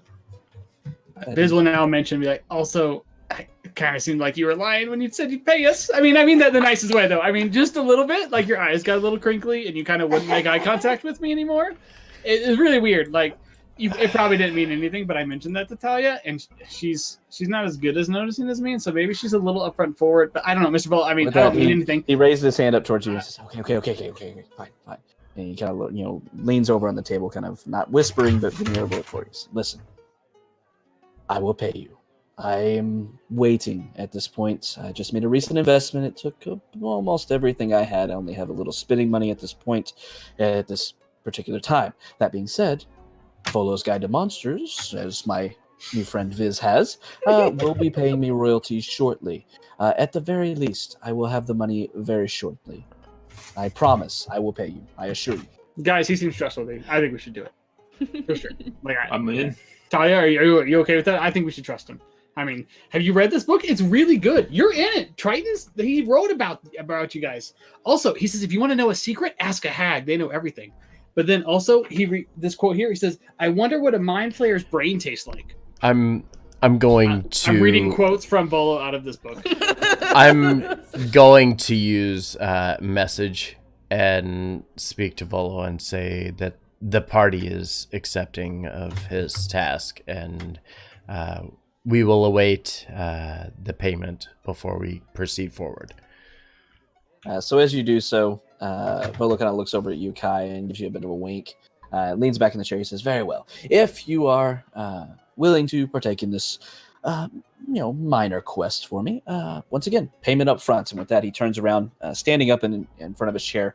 You see him billowing out these robes that he's carrying, and he has a large sack on the side of it. As he pulls it out, you see that there's smaller sacks inside of it. And with that, he passes them out to each of you, 5 in all. And as you look inside of them, you see 10 of these dragons, this currency of Waterdeep, which I have a handout for somewhere. Yes, you do. Gotta find it. Coins? I I that what have it's more called? questions This for him before he thing? leaves. I have some Same. questions for him and for you as well, Havoc. Okay. So yeah, you see these are dragons. Ooh. You guys, do Who's you the think dude? that the name of Oh. this module, do you think we're stealing actual dragons or gold dragons? What's Yes. your Oh, you mean for the stream? What I named the stream? I mean, Definitely real dragons. definitely I- real dragons. Level 1 real dragons was, the goal for sure. I mean, White what's Rabbit, the worst thank that can you happen? very much for the follow. All right. So as he Hi. walks around, handing you out the money, he says, "As promised, payment once again up front, 10 times that if return is returned to us, or if Floon is returned to us rather, preferably alive." And with that, he turns around, he sees Viz, and he's like, oh, one second, my friend. Floon, you'll need to know what he looks like. That was I one of don't- my questions. I don't have a picture of him, unfortunately, but he's a very handsome human male. Very, very handsome. He's in his early 30s. He has this wavy red blonde hair. Last I saw him, he was dressed in very princely garb. He likes looking good for the ladies. 2 nights, like I Just said, the 2 or 3 ladies? nights ago. I'm not one to judge my friend if he wants to partake in others. With that, he looks Steroids. around. With that, he looks around and it's like, "Is there any questions you have?" Once again, the skewer dragon is where we were the last time I saw him. Kai's gonna look at Volo and say, "Give us better description." And Viz, can you appear as this individual as he gives us this? Yeah. Yeah. Just not ask my question. So I'm gonna just shake my head and try and make my hair wavy, kind of strawberry blondish hair. Maybe a little like parted pretty hard to the side, kind of like a pompous little noble prince boy. Pull it off to the side. Gonna change to a human. So I'll have like a really defined jawline, no stubble or anything like that. A little bit of an upturned nose. I'm gonna kind of raise my chin a little bit, like this. With that, you see Volo kind of going around. He's like, it's fairly close. His jawline is a little bit more down to a point on it. Still very distinguished. Chin So becomes pointy. with that, he says that's fairly close. Yes, that's about what Floon looks like. How tall is he? He's about 6'2", 6'3". I can get up to 6 foot. Kai, Kind of raise my hand like right here. Like, That's as big as you can get. That's his voice. Oh God! foot taller than you still. Ayo. Ayo. What And all I'm gonna places, do like a dog shake, like a dog does out of the bath, and go back into my changing form. What all places did you say that you've already checked? With that, he nods. He says, "There are a few places here throughout Waterdeep that I've ventured out to search out for Floon. A few bars here and there.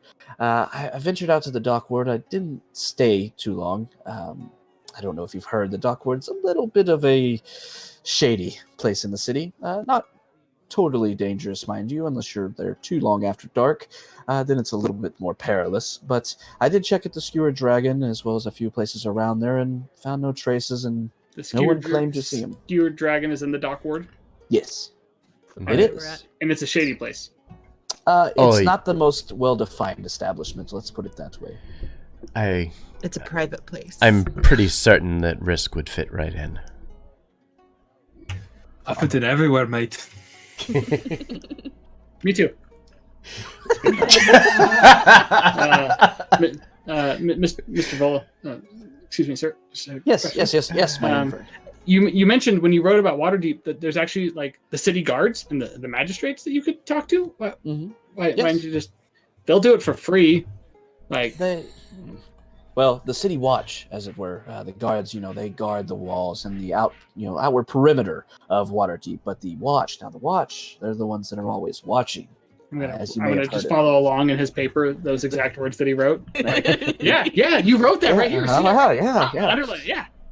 With that, he says, "Well, I have reached out to a few people I know. I have my connections, of course, being who I am. Not to brag or anything, of course. But I have reached out to a few, and there is an investigation going. However, the watch is a bit try it at this time. What's with the violence on the streets that's been happening as of late. I fear that it may be too late by the time they find or they're able to find Floon. I'd very much not like my friend to become a victim of this violence as of late. Do you think that there's anyone who would want to hurt him? What did he do? With that, he shrugs and says, Floon is... he's a bit useless, unfortunately. As I said, all beauty, no brains. No real redeeming talents. He's a friendly fellow, don't get me wrong. He has talked his way out of more spots than he's gotten himself into than I'm sure he would like to admit. But he really just... he gets money from somewhere. I'm not entirely sure, and honestly, I feel it's rude to ask. Sometimes. Well, if he's so useless, why do you want him back? Sometimes it's better that you don't ask where people get their money from. Exactly. I mean, he's my friend, young miss. Would you not want to see your friends again if they went missing? I don't have any friends that aren't useless. She wouldn't miss us for a second if we were gone. But that fair point. just- Different tastes, I suppose. Like, let's say we find him. Where do we bring them? Where do we go?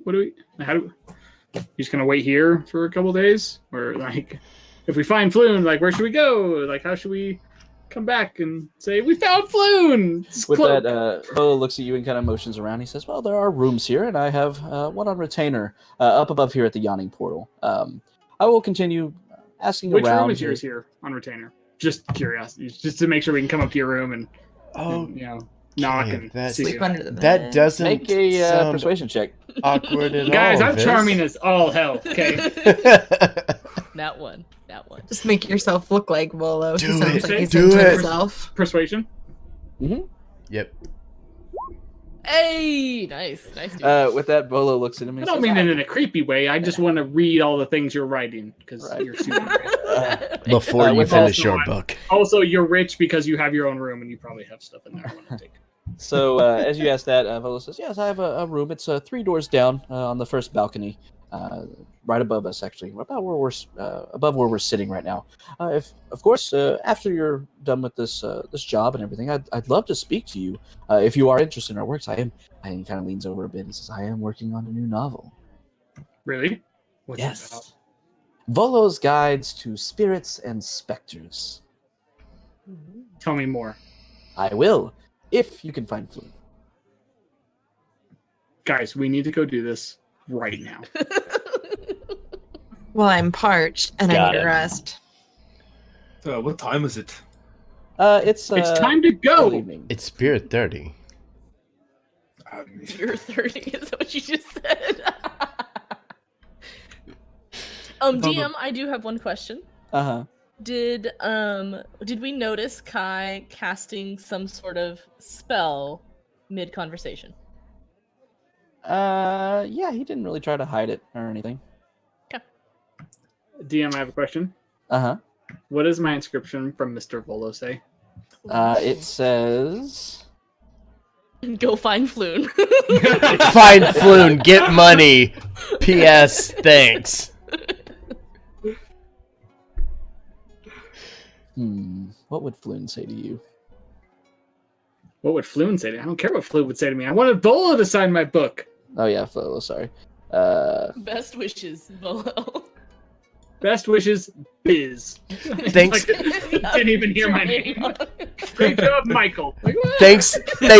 Thanks for being a friend, person I can't remember your name. Always shoot for the stars. Is there a picture of a cat hanging onto a wire? Just hang in there. Just hang in there. Have a great summer. Hags. Thanks. Remember, always question the hags. There you go. There's your- Ah, Just wrote yeah. all of those things. I'm going to just look over and be like, thank you so much for signing the book. We're going to do such a good job finding your friend.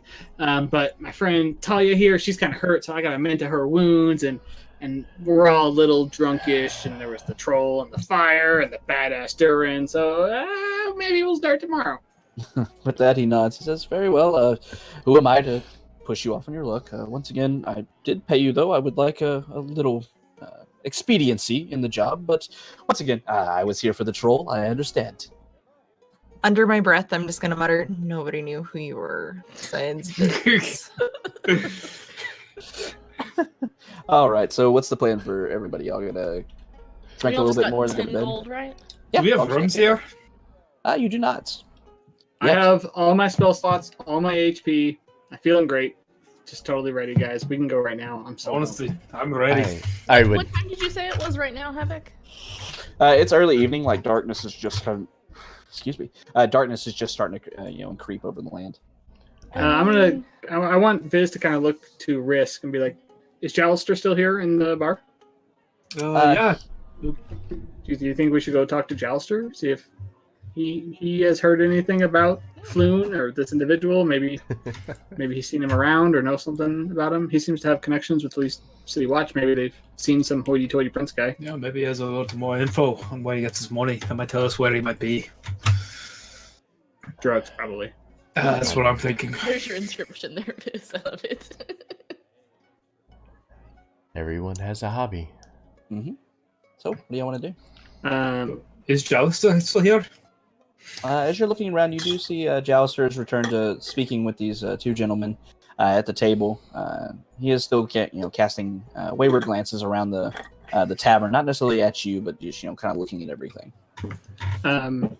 If he looks over at our place, I'd kind of like to kind of take a few steps away, like towards the hearth, and kind of like see if I can like do one of these things, like, hey, come here. Just kind of like nod towards me and Risk. We're friends. We've gone drinking before. Okay. So as you're doing so, you see Jalister looking over you and kind of tilts his head to the side, raising an eyebrow as you're doing this in the middle of the tavern. He kind of leans over to his two people he's talking to, and they nod to him, and he stands up and begins to walk over towards you. As he gets over next to you, he kind of tilts his head to the side, says, "Yes, Viz, what is it I can help you with?" Hey, man. You kind of point over to Volo. You know him, right? That guy? Daddy nods. Yes, everybody knows Volothem. Yeah, he's got a friend that he is like Lost.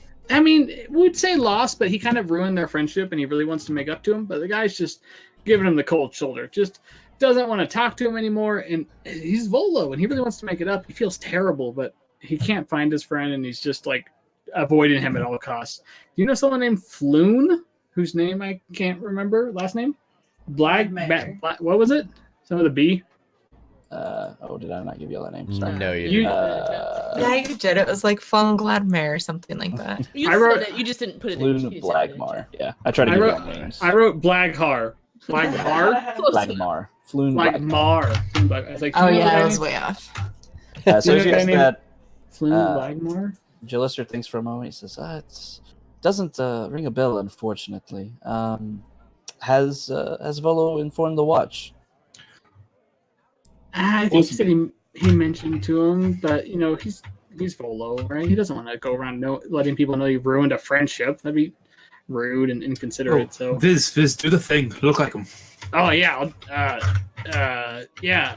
I'm just gonna kind of part my hair. I'm not gonna change because Jalister doesn't know I'm a changeling. I'm just gonna kind of part my hair in that really kind of hoity-toity way again. Like his hair kind of looks like this, but it's kind of strawberry blondish.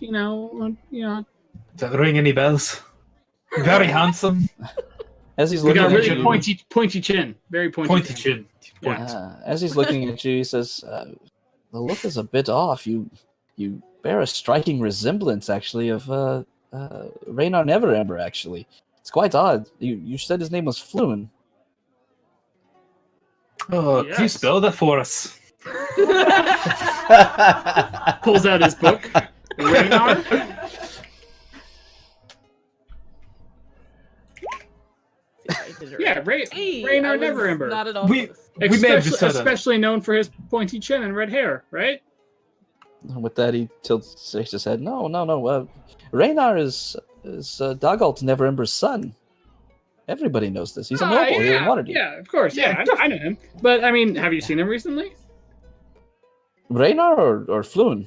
Either one. They're Uh, both great people. That he just tilts his head, very curious. I don't know who this Floon is. Once again, if he looks Well, like then why would you Raynar. offer if you've seen him if you don't know who he is? Well, you Jouster. asked. It was a very How drunk are you, open-ended man? question. How much have you been drinking? Tap him on the chest I've a had few a. times. I mean, I saw you rush to help fight the troll. I mean, you were a little slow there, man. Are you sure you haven't been drinking a lot? Listen, Kai's going to. Kai, you're not can, here. You. Can I overhear this from where I am? Can I perception check to see if I overhear it? you can give me a perception check. It's a Okay. loud bar. I specifically walked away from you. Oh No, God, I don't no, hear no. anything. I am gonna continue to drink my red wine and just enjoy it. Yeah, those of you at the table, the bar is the tavern's starting to pick up a bit again now that the troll situation has been taken care of. The conversation is pretty heavy around you. You can't hear them going on. Viz, as you're asking him, you see, just starting to notice a little bit of red in the cheeks of Jalister as he kind of leans forward and the wafting of strong wine kind of graces your nostrils coming from his breath. He says, I haven't had that many. I would have helped with the troll if it was need be, but Dernan can handle himself. I'm just kind of looking at Can handle this. himself. Yeah, you think he's had a little drink risk? Yeah. What do you think? I think he's had a couple of drinks. Yeah. Listen, I've had a rough night, okay? Who's Rain? This is out of character. What's You didn't fight the what's troll. who's Raynar's dad? Daggalt. Dagalt is Raynar's dad, and he is a noble. Daggult's Neverember was the former Open Lord of Waterdeep. He was ousted, and now he is the Lord of Neverwinter. He is currently funding Daggult's doing- Neverwinter. Okay, so because you mentioned when we started that Dagalt's doing well for himself. He went and is helping rebuild Neverwinter. Cool. Yeah. So Jalister. So, I mean, maybe he just gave us like a fake name or something. Have you seen Raynar recently? Maybe we can go ask him or talk to him or something. We're trying to keep it a little low ground to Mr. Volo's his amazing works, and everyone knows him, and he's super well known, and he's a great author, and he's just super inspirational. So we don't want to like discredit his nobility, like his notoriety or anything like that. So I mean, do you know where the Never Embers might be if they're here in the city? With that, Jalister kind of leans a little bit, not quite wobbling, but he thinks for a moment, kind of tossing his head. He says, I haven't seen Raynar in a little while. Kind of keeps to himself, not really walking in his father's footsteps, as it were, from what I've observed. I haven't seen him a few weeks, maybe. Last time I saw him at a gala that he showed up to. Sounds fancy. I don't know. Anything else you want to ask him? Or Thank you for your time. I think we're all set right now. we should go get drinks again this week. I mean, that was fun when we did it last week. We should get together. You want to hang out, Jalister? Get some drinks? With that, Jalister's like, oh, drinks, yes. I have a couple back at my table if you would like to join me. We're gonna go hang out with our buds tonight, but dude, we should hang out again. It was fun. You're really cool. Yeah. You go hang out with those sure? guys. They seem like they're missing you. They're a little more drunk than you. Maybe introduce us next time. Are you Okay. sure? Risk, would you like to come over? Paulson, we're a little concerned. Is this gentleman an alien? Oh, very well then. Come see me though. The table's always open for you. Of course, my friend. Daddy What nods. did you just say? and, waves. He asked if this individual here was an alien. Okay, that's what I thought you said. I was just like, The fuck? wait, what? The fuck is this guy? Is Volo still at the table with everybody else? Yeah, he's just kind of sitting around like, what are y'all doing? So before we go back, Risk. Do we go over there and talk to Volo about Raynar? Like, do we name drop that? I don't know what to do. I don't think we do. I think we kind of look at this on our own. I don't know, man. I'm gonna get really nervous if I go around there and talk. So I'm just not gonna say anything because I'm just gonna blurt it out. What if this is like a really interesting plot hook in his next book, and like he's writing about us, and like this is the dramatics, right? And then we turn the page, and then all of a sudden it's like, and he's a prince. Oh, Yeah, you could be onto something. I'm Do just you think we get royalties? I'm just not gonna say anything. Yeah. I'll let you handle it. You're a smooth talker. I'm just gonna get nervous and all antsy and stuff. So Okay, yeah. I need a wine. Okay. Here's this. Yeah, you just drink. If you're drinking, you can't speak, right? Oh, that's smart. Okay, I'm gonna go over there and make sure Kai hasn't drinking all the wine. I got you. Guys probably drink all the This wine. comes back to the table. it's just Kaya's like, drank all the wine. God damn it. Bonnie! What did I tell you about my empty wine? As you say that, Bonnie arrives at the table, wide-eyed as you're yelling at her. And she's like, "I've already brought more. I'm sorry." Thank you. I really I appreciate can't- you doing this so quickly and so efficiently. I can't move any faster. That's unfortunate. It's like I really 60 appreciate people in here and effort 2 you put into barmaids. this and bring him my red wine. Thank you. You're welcome. You're welcome. And with that, she darts back off again. They seem a Get little honest. this light beer shit out of here. Just wine. All right, so Seems as you all a little sit back down at the honest. table, you see Risk and Viz coming to sit back down as you've all been partaking on the wine. Hearing Volo kind of speak a few short stories to you, talking about the time he was stuck in hell. It was very unfortunate for him, but he got better. But yeah, he's just coming back, talking about his grand escape and everything. Coming back as Viz and Risk come back up. It's like, "Oh, my friends, you're speaking to Sir Jalister over there. Why?"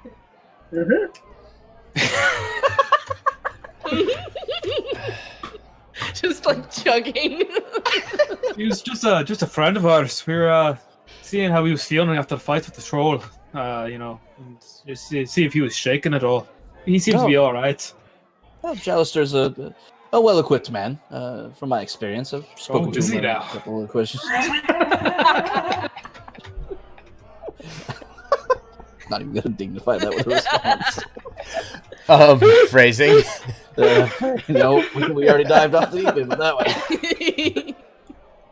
So yeah, as we're all making our way back, Polo's kind of looking around, and you see he's just now finishing his tankard of wine, and says, "Well, the hour grows late. Unfortunately, I've had a bit of a long day, riding as well as coming down here and seeking out adventurers such as yourselves. So, once again, I completely understand if you want to take the evening to collect yourselves after the incident here. But once again, expediting the process could very well mean the life of my friend. But yes, once again, the decision is yours." And with that, he stands up and he says, "But for the evening, I will bid you all adieu. Once again, if you need to seek me out, I will be here within the Yawning Portal for the foreseeable future." Yeah. 4 doors down. Got it. No problem. Three Guys, it's 3 doors down. doors down. I don't want him to think it's creepy. Okay? Mr. Rachel. And with that, Volo bows Good night. very Good night. magnificently to you all Good and then excuses himself Cheers. back upstairs. Guys, isn't he amazing? He's so cool. He told us the best story. You missed it. I'm really sorry. Oh my God, Jot, did you take notes? Yes. Thank God. So Did as you you're jot all- down notes?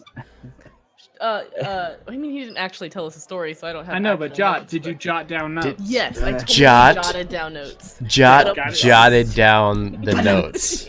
Fast prestidigitation.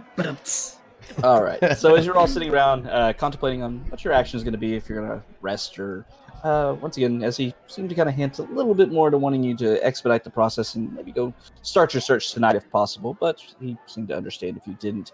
As you're all thinking about what you want to do, we're going to go ahead and take a 5-minute break. Yeah. All right. Okay. Be right back. All right, so we're gonna do our 5-minute break. When we get back, we'll continue figuring out what exactly we're gonna do. So hold tight, don't go anywhere, and we will be back in just a minute.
All right, so looks like we're getting ready to see some new stuff here. Let's fade our music out. What do we got here? All right. For the recap next time. Oh, I gotcha. I'm going to pass on the information about Floon and Reynard. Oh God. Okay. All right. So, once again, you find yourself sitting here, like I said, trying to figure out what you want to do, exchanging information, talking amongst yourselves. So, what do you want to do? I didn't realize we were back on stream. It's back. Stream's back. Stream's back. Hi, Stream. Hi, Stream. Stream, you're all looking super cute tonight. Super Is it- cute. Shout out to chat. Does this mean I've got to put pants back on? You're wearing pants? No, you We have don't. a kilt on, right? I course. mean, we are expecting a kilt. I'm a little disappointed, honestly. If by next session you're not wearing a kilt, we're kicking you from the A party. kilt with a utility belt. Right? This is for my Where else would he keep his crossbow bolt? Exactly. for my Strahd campaign. I'm trying to see if I can find a Halloween prop that's a stock, so I can start next session just. Just Go ahead. That's how you are. Push to mute would be a little awkward. Yeah. Just a little. You can like Eva foam, carve it out, and spray it, and they have metallic rub that you could rub on it to give it that aged look. Perfect. Sounds like a plan. Insane. All right. So, what are y'all doing? I personally, I'm feeling healthy. I'm feeling awake. Just The excitement of the troll got me all kind of riled up. Let's start this thing. Just daydreaming. Sipping my wine, just thinking about what's going to be, all the adventures Volo and I are going to go on, all the great books we're going to write. It's going to be so awesome. Will you be okay, Viz? Could we have considered how long have we been sitting here? Like, total time or since A we while. left? Since the troll fight. Why? Since troll fight? 15, 20 minutes. Oh. Not very long. I was gonna say, could we take a short rest? Nah. But I mean, we could right now. Mhm. Just put my could head down on probably- the table and just like zone out. I mean, it's a large city, and I mean, you know that you're currently. Yeah, actually, how far? So from the. I guess that's one thing we should talk about too. Like, what should we do? Like, do we go to the Shady Dock District and go to the dragon? The Skewer Dragon. That's like clearly the place we should go. Mhm. Like, he was last mean- seen here. We didn't get any other clues, or we can go kind of look down this Never Ember thing. What if we had you change your looks back to that of Floon, and see if anyone kind of reacts to seeing you out and about? Oh, we're close to Let's the make dock sure already. that no one kills you. Yeah, y'all are. Don't know what Also, you get up to. you almost Riz, did it. what the hell, man? You almost called me out in front of Jalster. Not everyone knows I'm a changeling. Why would you do that, man? You're just gonna throw me out there? Had a couple I'm of gonna have drinks. to talk to the magisters. I'm gonna have to register and stuff, man. It's a fair point. Brisket is- Fair point. It is a little bit different with him. We have to keep in mind that not everybody is going to be accustomed to seeing him like he is. Whoa! You didn't register. I don't know if that came over the mic or not. I probably shouldn't actually whisper. No, it did. It did. I mean, I haven't registered. I haven't registered yet. I mean, I just got here like a couple weeks ago. It's fine. The tax dudes won't be around till the end of the month. It's okay. Okay. Tax Plus, dude- we have tax 10 dude wants some- dragons, thanks to your Yeah, buddy Volo. and I got paid now, so I don't have to, like steal anything anymore. It's fine. I've been here for a few Steal it. years, and I still get excited when someone says they're going to give me dragons. I just. Wait. Did you register when you got here? Of course I did. I'm Okay. civilized. Okay. Do I believe Kai? Is Kai lying to me? I mean, give me an insight check. He says everything with the same tone. I don't know. You should absolutely punch that guy in the face, Viz. It's totally fine. It's totally fine. Just punch that guy in the Oh face. no! Yeah, absolutely. You're right. I mean, Kai's such a good guy. He absolutely absolutely. paid. Yeah, I just haven't gotten around to it. I've been super busy writing this book. I mean, it's coming along so well, and I feel like I'm, even though Volo said writer's block, it happens. I mean, I haven't been feeling that at all since I came to Waterdeep. I'm just feeling so inspired by everything around us. It's awesome. But yeah, what do you guys think? Should we go to the Skewer Dragon, or should we hunt down this Never Ember possibility route. What if we split up and did both? I don't Yeah, know let's who just have she shoot. any is. idea where this tavern is in the city? Risk and Jot, give me history checks. Guessing this doesn't count as related to magic items, alchemical objects, no, or technological not devices. quite. Not quite. Damn. Yeah. Jot, you know it's down. The Skewer Dragon has a bit of a nasty reputation.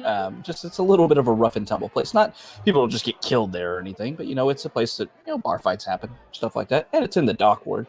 But you know that it lies down kind of towards the south part, just off of the Way of the Dragon, which is the main thoroughfare that runs up through off of the south gate of Waterdeep. It's off of it's in a. You know that it's in an alley. Yeah, with a 19. You know it's in an alley that runs between Fillet Lane and Net Street. Okay, I see. And that makes sense because, as a scribe, I've probably looked at. Actually, do scribes do map? Those are It's cartographers. cartographers. Yeah, Never mind. you've been here. I mean, y'all two. The reason I picked here you a two is while, because though. y'all I've have been lived here here a for a little while, so you would have a little bit of knowledge probably about. I've the been here a city couple itself. years, so Yeah. I know some shit. Okay. I mean, I know how to get there. It is a little sketchy, particularly at night. We'll need to be careful. Capital's my middle name. Your first name's Risk, and then you're careful with your middle name. I I thought don't Steve was believe your you. middle name. God, fuck if I know. What Could was be. it? Just sitting there like, what's a Do you middle have, name? Do you have 6 names like me? In a matter of speaking. Depends who's asking. I don't know. Do you guys wanna risk it? Go Well- ahead. He seemed like he wanted us to start tonight. It is more dangerous to start at night. Do you guys want to wait an hour and think about it? I mean, You seem like you wanted a short it's- rest too. it's going to take a while to get there. We could drag our feet a little bit, and maybe Havoc will be a kind god and let us get a short rest as we're walking. Depending on your activities during this walk. It's just walking and conversation. Yeah. But what if we get robbed I on this mean, walk? that's what you think you're gonna do. I mean, Do you guys want me to look like Floon, Raynar, Neverember? I mean, I mean, hold on. What? How did we get from? Sorry, let me look at this again. yes. How do we get from Floon Blagmar to to Raynar Neverember? Like those letters don't even match up. There's not even like an analogy there or anything like that. Those are really distinct identities. Perhaps they are very distinct identities. Maybe this guy is like a cousin or something. He very well could be like you and have split personalities. I don't have split personalities. There were different personas. Everyone's independent. We're not split. Okay, everyone gets a share amount of time and effort, and it's like you don't even try and understand. It's like we've hung out enough, and you don't even put any effort into understanding. what's Viz going has been on. fighting for years for personality equality, all right? So this is very important to him. Strikes him real close to the heart. You got to be very careful, okay? Yeah, each one of my hearts that hurts a lot. All of them. All 14 of them. Do changelings have more than one heart? Durnan, Durnan, Durnan, thank you. I blanked. I forgot to write it down earlier. or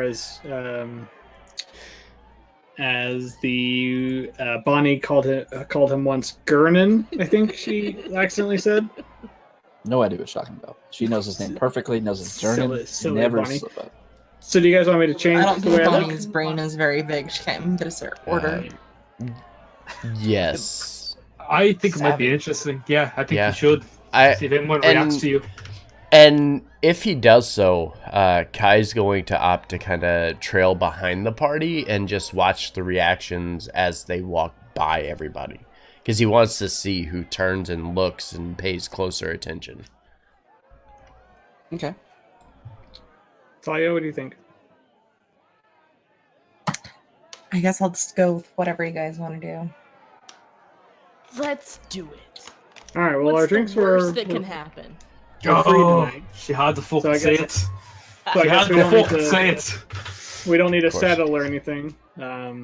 So yeah, I'll leave out a tavern and try and get to around like outside somewhere where people don't see me, and I will change my appearance to an approximation of the description Volo gave us: pointy chin, strawberry blondish reddish hair, kind of parted off to the side. My chin's going to be upturned. Any female that walks by, I'm going to wink at and kind of what up, girl, and Okay. try and act as princely as I can, because that's how Volo said he was, kind of acted like nobility. Jot, could you invent something real quick to make him about 2 inches taller? I mean, why'd you No. bring that up, man? No. All right. Let's So put some stuff I in have his shoes. Tinker's tools currently. They're little tiny things. We can cut the legs off of a chair and just like tape them on the bottom of a shoe. Makeshift I don't- tail. I want like to what take you my boot off, and I want to show it to Jot. Like, what if we put something in the tongue of the boot that you could like squeeze like air, and it could push air into the shoe and like kind of puff it up? Mhm. That'd be neat, right? Mhm. And what if you could make it lace automatically? Uh-huh. That'd be really neat. You could have like some gears in there that spin and it kind of adheres to it. Think about I it. like it. I Think about it. pull out my little notebook and just start writing like these ideas down, and I'm like sketching some stuff for like, What would we call what them? if we did this? back to the favor room. I don't know. You'd have to ask someone creative. Marty McFlies. That's what we Oh, that's There- yeah. McFlies. I like it. Where does the Marty clever. part come in though? That part. God. Anyway, so you decided to go ahead and head out of the tavern. Heading out of there. Viz, go ahead and give me a stealth check. See if everybody notices you changing form. Okay. So you feel moderately secure as you kind of move into an alley over here next to the Yawning Portal. Squeezing between a couple buildings, and you kind of remodel your face and your features and such, and your garb that you're wearing. Very nice blue and red. Kind of gold filigree going down it and such. Look very princely in your attire, and you have a very Angular So- chin. angular chin. Yeah, very attractive features across your face. Of course. And you have this hair parted over to the side as well. Yeah, this is. What else would you expect from me? Of course, I'm beautiful. Yep. 100%. I'm gonna just start walking towards the dock district. Jot, did you happen to tell me where it was? I was gonna say, do you know how to get there? you said you knew where it was. I don't know if you told me where it was. I'm just gonna start strutting. It's the other. Oh yeah, take it the Guys. long way. I love this view. Kai's gonna send a message and say, "Turn right." As soon as he starts getting over towards Gut Alley, he's like, "Turn right." Not even gonna look at him. Just turn right. Of course, I know exactly where I'm going. No, exactly. The proper prince knows where I'm going. I'm gonna take my my quarterstaff and I'm gonna kind of grab it near the top and kind of use it as like almost like a pimp cane as I walk down, just strutting with my step. My head's bobbing back and forth to a tune that's in my head. Really hoping that if I get stabbed, these guys got my back. All right. I open up the little music box that I made while we were sitting around, and it plays the same tune that the little musician was playing earlier. AKA staying alive. Still off key. It makes me think of the movie Thumbelina. I don't know if you guys saw the movie Thumbelina that's older, where there's like musical bad guy crickets. I'll link it later in Discord. Because it's like da, da, da, da, da, da, and they dance with canes. And stuff The walk is a together. little bit like Spider-Man with Tobey Maguire. Okay. Give me a performance check. Who? With advantage because of I- the music I'm playing for him. Sure. Yeah, we'll give you advantage on that. So yeah, he Please. looks extremely, charismatic AF as he walks down the street, AF. strutting his stuff and everything. You see a few women kind of moving around, looking at him like, "Oh." And a couple of them start walking forward, and a few of them grab them by their arms. And these commoners moving over and say, "It's a noble. You can't do that." Just gonna grab him by the forehead and push him back. All right, so you start making your way down to the south as Jot kind of knows the general area, and you find yourself moving down towards the dock ward. As you do so, the sights and smells and scenes around you start to change a bit. You hear seagulls off in the distance, chirping as they fly around, obviously moving closer and Hi, closer Roxanne. Thank to you the for the great follow. harbor Very that much. the dock ward rests against. And With welcome. the main kind of trade port for Waterdeep here. As you're moving down, you see, even though it's starting to move into evening and such, the sun is definitely setting. There's still light out, And there are still plenty of people moving around, carriages moving back and forth and such. As this very adequate music box tinkles along in the background, leading the way down to it. As you're all moving down, you take off heading down, like I said, from the Yawning Portal down to the south, kind of following along, heading off to the east slightly until you get over to, Snail Street. Mm-hmm. Moving down to the south of it, once again, very busy thoroughfare, lots of carriages and stuff here. But you notice, you all know that in Waterdeep, it's kind of set up very similar to modern cities and such. There are streets as well as sidewalks off to the side as well for people to walk through. You do your best to stay off the streets. You don't want to get run over by a stray carriage or anything.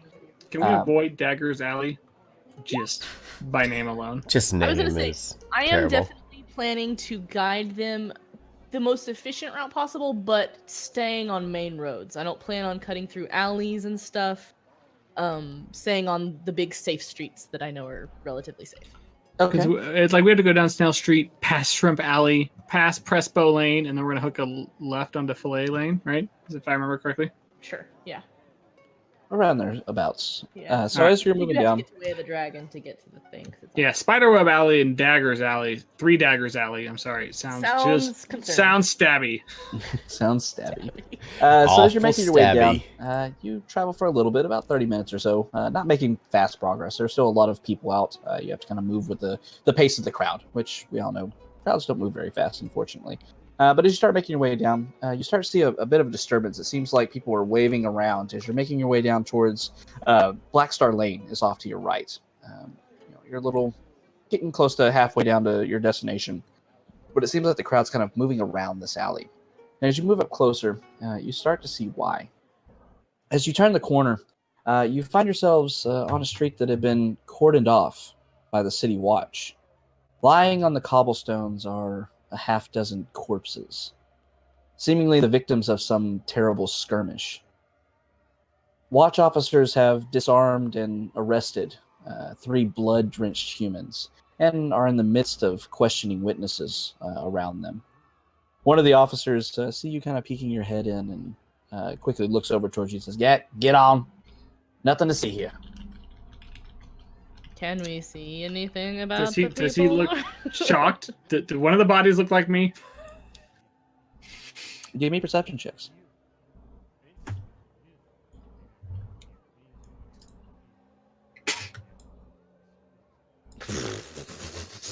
Oh, no! God, Double ones. I'm too far behind you guys. I don't even notice any of this. Kai, Why are you Kai's so far back? very You literally observant. bump into the guards. You're like, oh, hey. So yeah, Viz, you're the only one. As you're kind of looking around, you see that nobody obviously that you recognize or has been described to you lies among the dead here, or the captured these prisoners that seem to be the either the remainders or the perpetrators of this ghastly crime before you. You're able to see a few details though as you're kind of glancing around, still moving a little bit past, not wanting to upset the city watch, who's obviously told you get out of here, don't lollygag. But as you're looking around, you see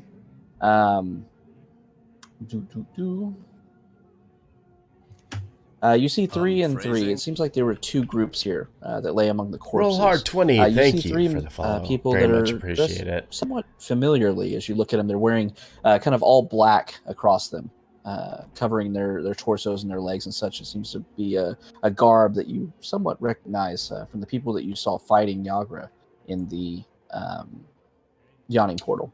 As you look Many at eyes, dudes. don't look, not the same people, but dressed very similarly. Okay. And as you look at a few others, you see some people that look very rough and tumble. People that you would expect to find in bars looking for sellsword work and things of that nature, lying amongst them. They don't look like they were before they died, at least people that you would necessarily get along with real well. Like I said, very rough and tumble looking individuals, torn up clothing and stuff that obviously was like that before this fight happened. I would ask if I can tell how they died, but I'm guessing with my perception check that it's in there. There's blood all over the streets and stuff. And I was more you meaning see, like if they looked like they got like slashed or smashed. They sure do. yeah, I mean, you're even without that, with just your passive perception, you're able to tell that they're all bearing like dagger and long sword and short sword wounds and stuff like that. You see a couple crossbow bolts hanging out of one guy's back. It seems obvious that they were more than likely this was a result of the skirmishes that you keep hearing about as of late in the past 10 days. You've heard about escalating violence among some gangs and such of the city of Waterdeep. What is, besides the fact that they're trying to shoo us off, what is the kind of like, how are the city guard acting? Are they like, this is something we see all the time, like, great, another skirmish? Or are they like trying to like maybe keep it under wraps? Like, do I get any kind of feeling for that of like how they're responding to the incident? Like, does it feel like common stance, or is it like this is an exception or something like that? With your perception check, you're able to catch like the tail end of the conversation. This one guard is kind of shooing you on, but you see a few more behind them, kind of talking to each other as they're looking over the dead. You hear brief bits of conversation saying, "Zint's fighting back now, I guess, against this guild. It's just spilling over into the streets. It's just in the dock ward for now, but who knows if it's going to spread out or not." I write that down.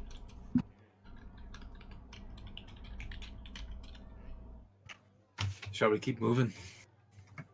Yeah, I'm trying to keep up my persona as much as I can. I don't want to stop and loiter too much. I don't think a noble prince dude would really care. But I do pull out my book and write down what I saw. Okay. Anybody else looking at anything? You're just gonna move on by. I don't know what else I would do other than the perception check I already did. Could cast sleep on them. Go to sleep again.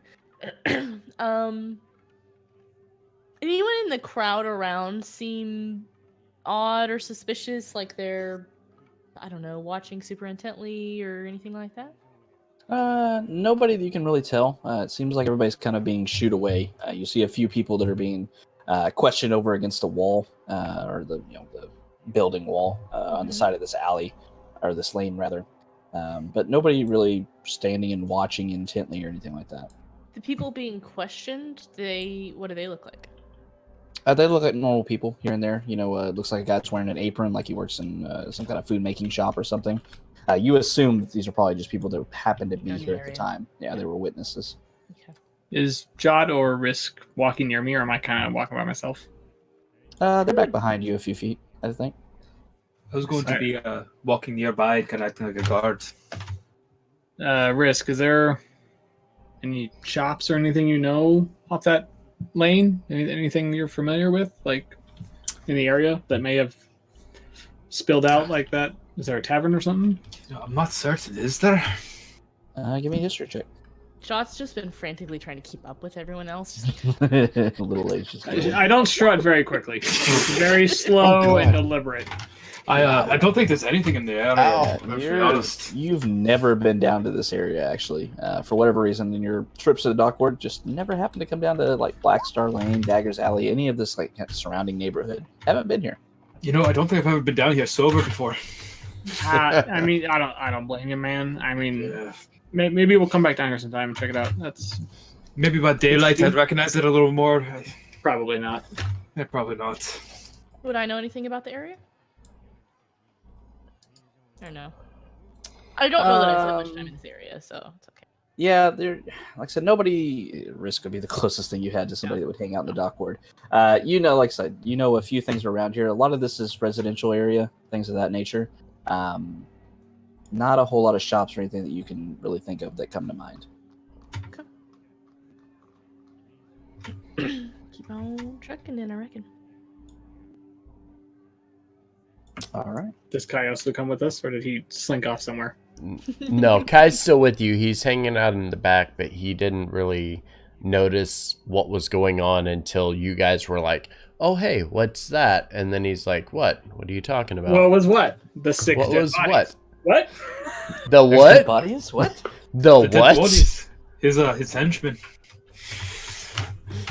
All right. So as you all start continue on, passing this, very grisly sight. Not every day you see dead bodies just sitting in the middle of the open, in the middle of a street here in Waterdeep. Not a common occurrence. So a little bit unsettling. that being said, you continue First on. dead person I've seen. Feels like I've never left Neverwinter. So as you keep on moving down, you see tall, densely packed tenements leave most of the neighborhood around you in shadow at the ground level. As you continue on to the south, most of the street lamps have had their glass smashed and their candles stolen, and smells of salt air and probably excrement linger as you pass by rows of rundown buildings all around you. You move up a little bit closer, heading once again more and more south.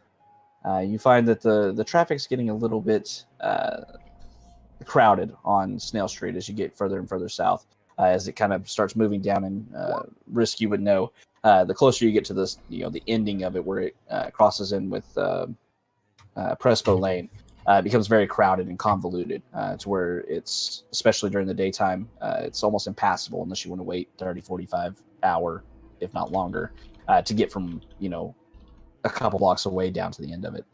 So you decide to go ahead and head through a few alleys, and you find yourself heading down on Zastro Street.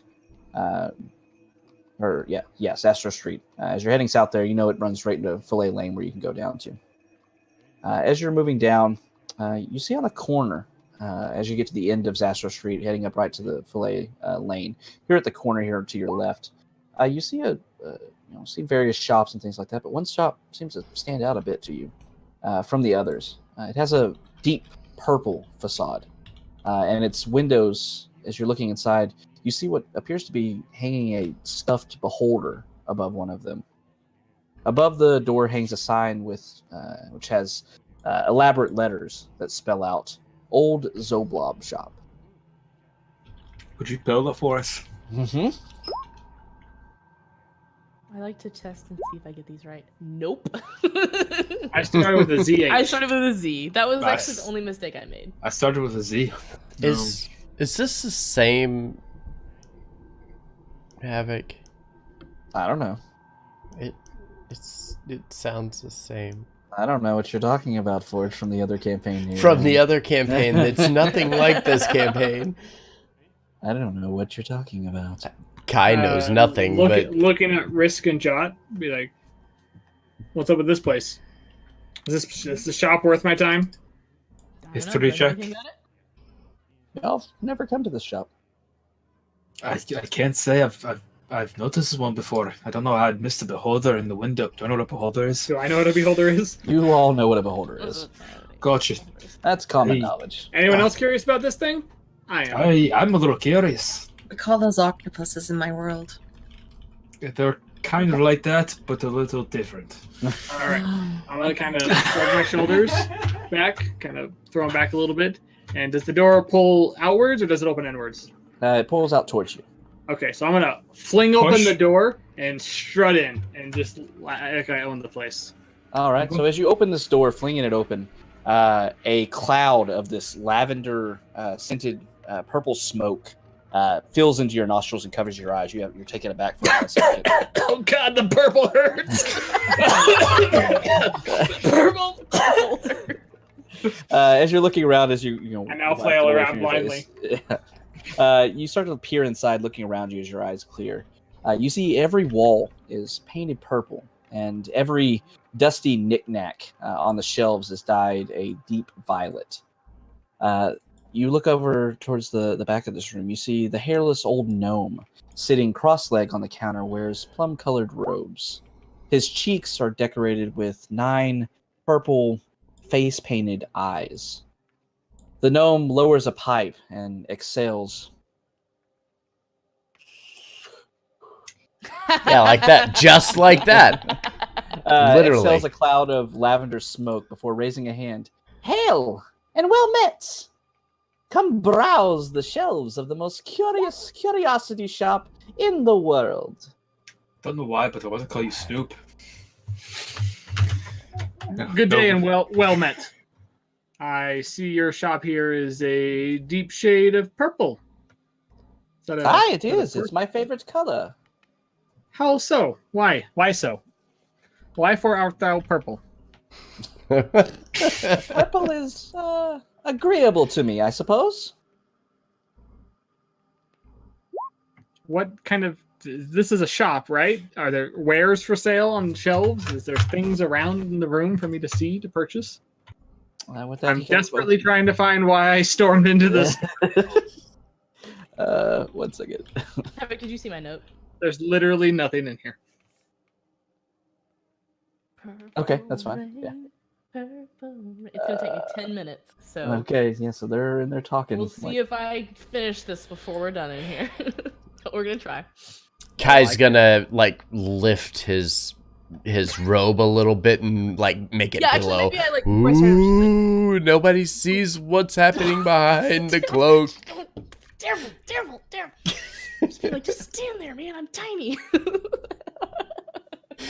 It's funny. I thought I had a table for this. 1 second.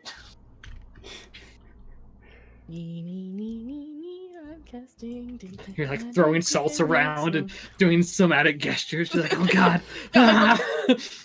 Measuring out like the right components. Data pinch. So as you're looking around, you see lots of these just trinkets kind of sitting around. You see an old chess piece that appears to be made of glass, but you see that it's completely painted purple. You see what appears to be a minted coin. Looks kind of similar to what a dragon, but the depiction across it is not the face and the actual dragon that you come to expect. It too is purple. And as you start to look around, you see all these different trinkets, these knickknacks and such. All of them have either been painted or are naturally purple. How much for the stuffed beholder? Oh God, no! As you ask that, he looks at you. He says, no, that's not for sale, unfortunately." It just looks so cuddly. It is, I suppose. Oh God! Trying to get us killed in session 1. It's fine. It's fine. I think Viz is kind of look at him and be like, "Do you recognize me? Do you know who I am?" As you ask that, he looks at you. He says, I don't know who you are, but I have seen you before. Actually, yes, I've seen you walking across the street a few times." When did you last see me? Are you sure it was me? I'm a very important person. Daddy looks at you a bit curiously. He says, "I don't know if I need to share that information, actually. What is it to you? Do you not know where you've been?" I know where I've been, but I think people are trying to follow me, and if you're so observant, then easily the people trying to kill me would have seen me as well. When did you last see me? Because I'm trying to track down the people that are trying to hurt me. Daddy thinks. He says, "Well, it sounds like you're looking for information, yes? Unfortunately, I do have a foggy memory sometimes, and I do forget things, unfortunately." Perhaps a gold piece will help refresh your memory. Does it seem like he is being honest? I mean, no. Cool. As you say that, Kai, he looks at you and says, I have plenty of gold. I need nothing like that. Do you have any trinkets, maybe? Anything that would fit the decor here in my lovely shop? Sorry, I don't deal in purple. Can I try something? Guys, can I try something? Guys? Do it. Do it. My name is Fliz, and I am very important. And I'm going to put my hand on the table, and I'm going to make purple eyes like he has on his face show up on my face. Just like how he has painted on, I'm just going to change my face to have purple eyes like he does, like the painted ones. 9 of them, right? Uh-huh. Have you seen this before? Oh, no. Then he looks at you, kind of squinting his eyes. He says, Don't try it. That is a neat trick, but I don't think I can put you in my shop, unfortunately. I'm going to turn all my skin purple. All of it. You look very lovely now, but... Purple everywhere. He said, that's a very nice trick. Once again, little fantasies, I suppose. Any magic dealer could do that. I still don't see trinkets or anything. Oh, trinkets, man. I tell you what. Well, I don't know. I have a small vial of perfume that's in a purple glass bottle. I'll offer that to him. Be like, is this a trinket enough? Give me a persuasion check. By the way, I retconned that it's purple. Okay. This is fun. Shit. Damn it. Teddy looks at it. He says, "That's green, actually." Damn it. And then we learned that Viz is colorblind. Really? Oh, I guess yeah. Because my skin's purple, it kind of shone through, and Ah, I'm an honest gonna go mistake, back. I suppose. I'm gonna go back to my Fliz persona, which is Floon, but the Or Viz right version now. of it. Yeah, or whatever. Well, would you like to purchase any of my curiosities, or are you just here to browse? I suppose it is getting late. What is it you're doing here? Can you tell me about this purple coin? Am I anywhere close to detect magic being cast? Yeah, we'll say at this point you have. Like, I can go into filibuster mode if you'd like. Um, Keep him going. Keep him going. As you move into the room, Jot, you start looking around. You see a few of these trinkets, these items. Nothing is like bursting with magic. It's no, magic sword or anything like that laying around the room. You do see a few of these things, like you see a brass ring, seems to be shining with a little faint bits of magic across it. You see a couple of other items. Once again, everything very faint, very mundane in their nature with their magic. Is this what the beholder in the window looks like? More purple. This is pretty purple. It looks black on your screen. It looks super Oh, black damn to it. me. Yeah. Any particular schools of magic on these items? Looks like there's a little bit of transmutation coming off the ring.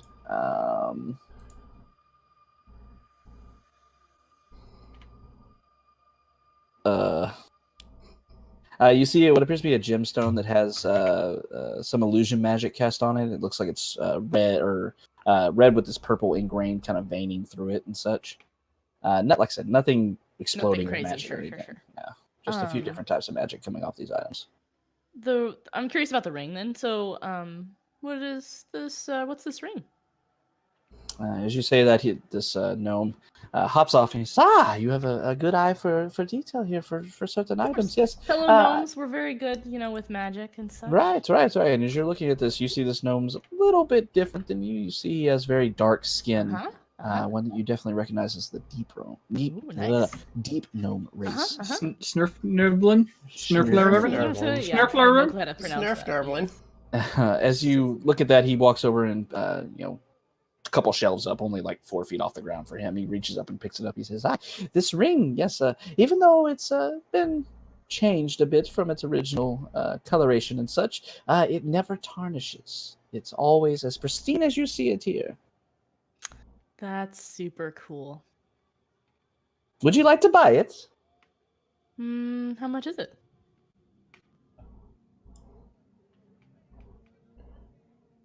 $3 gold pieces. It's too expensive for me. I'm sorry. Are you sure? I mean, another gnome. Maybe I could do it 2 gold pieces and 5 silver pieces. Kai will look over his shoulder and say, Jot, would you really like this ring? No. Just gonna be kind of like, definitely think it's super cool.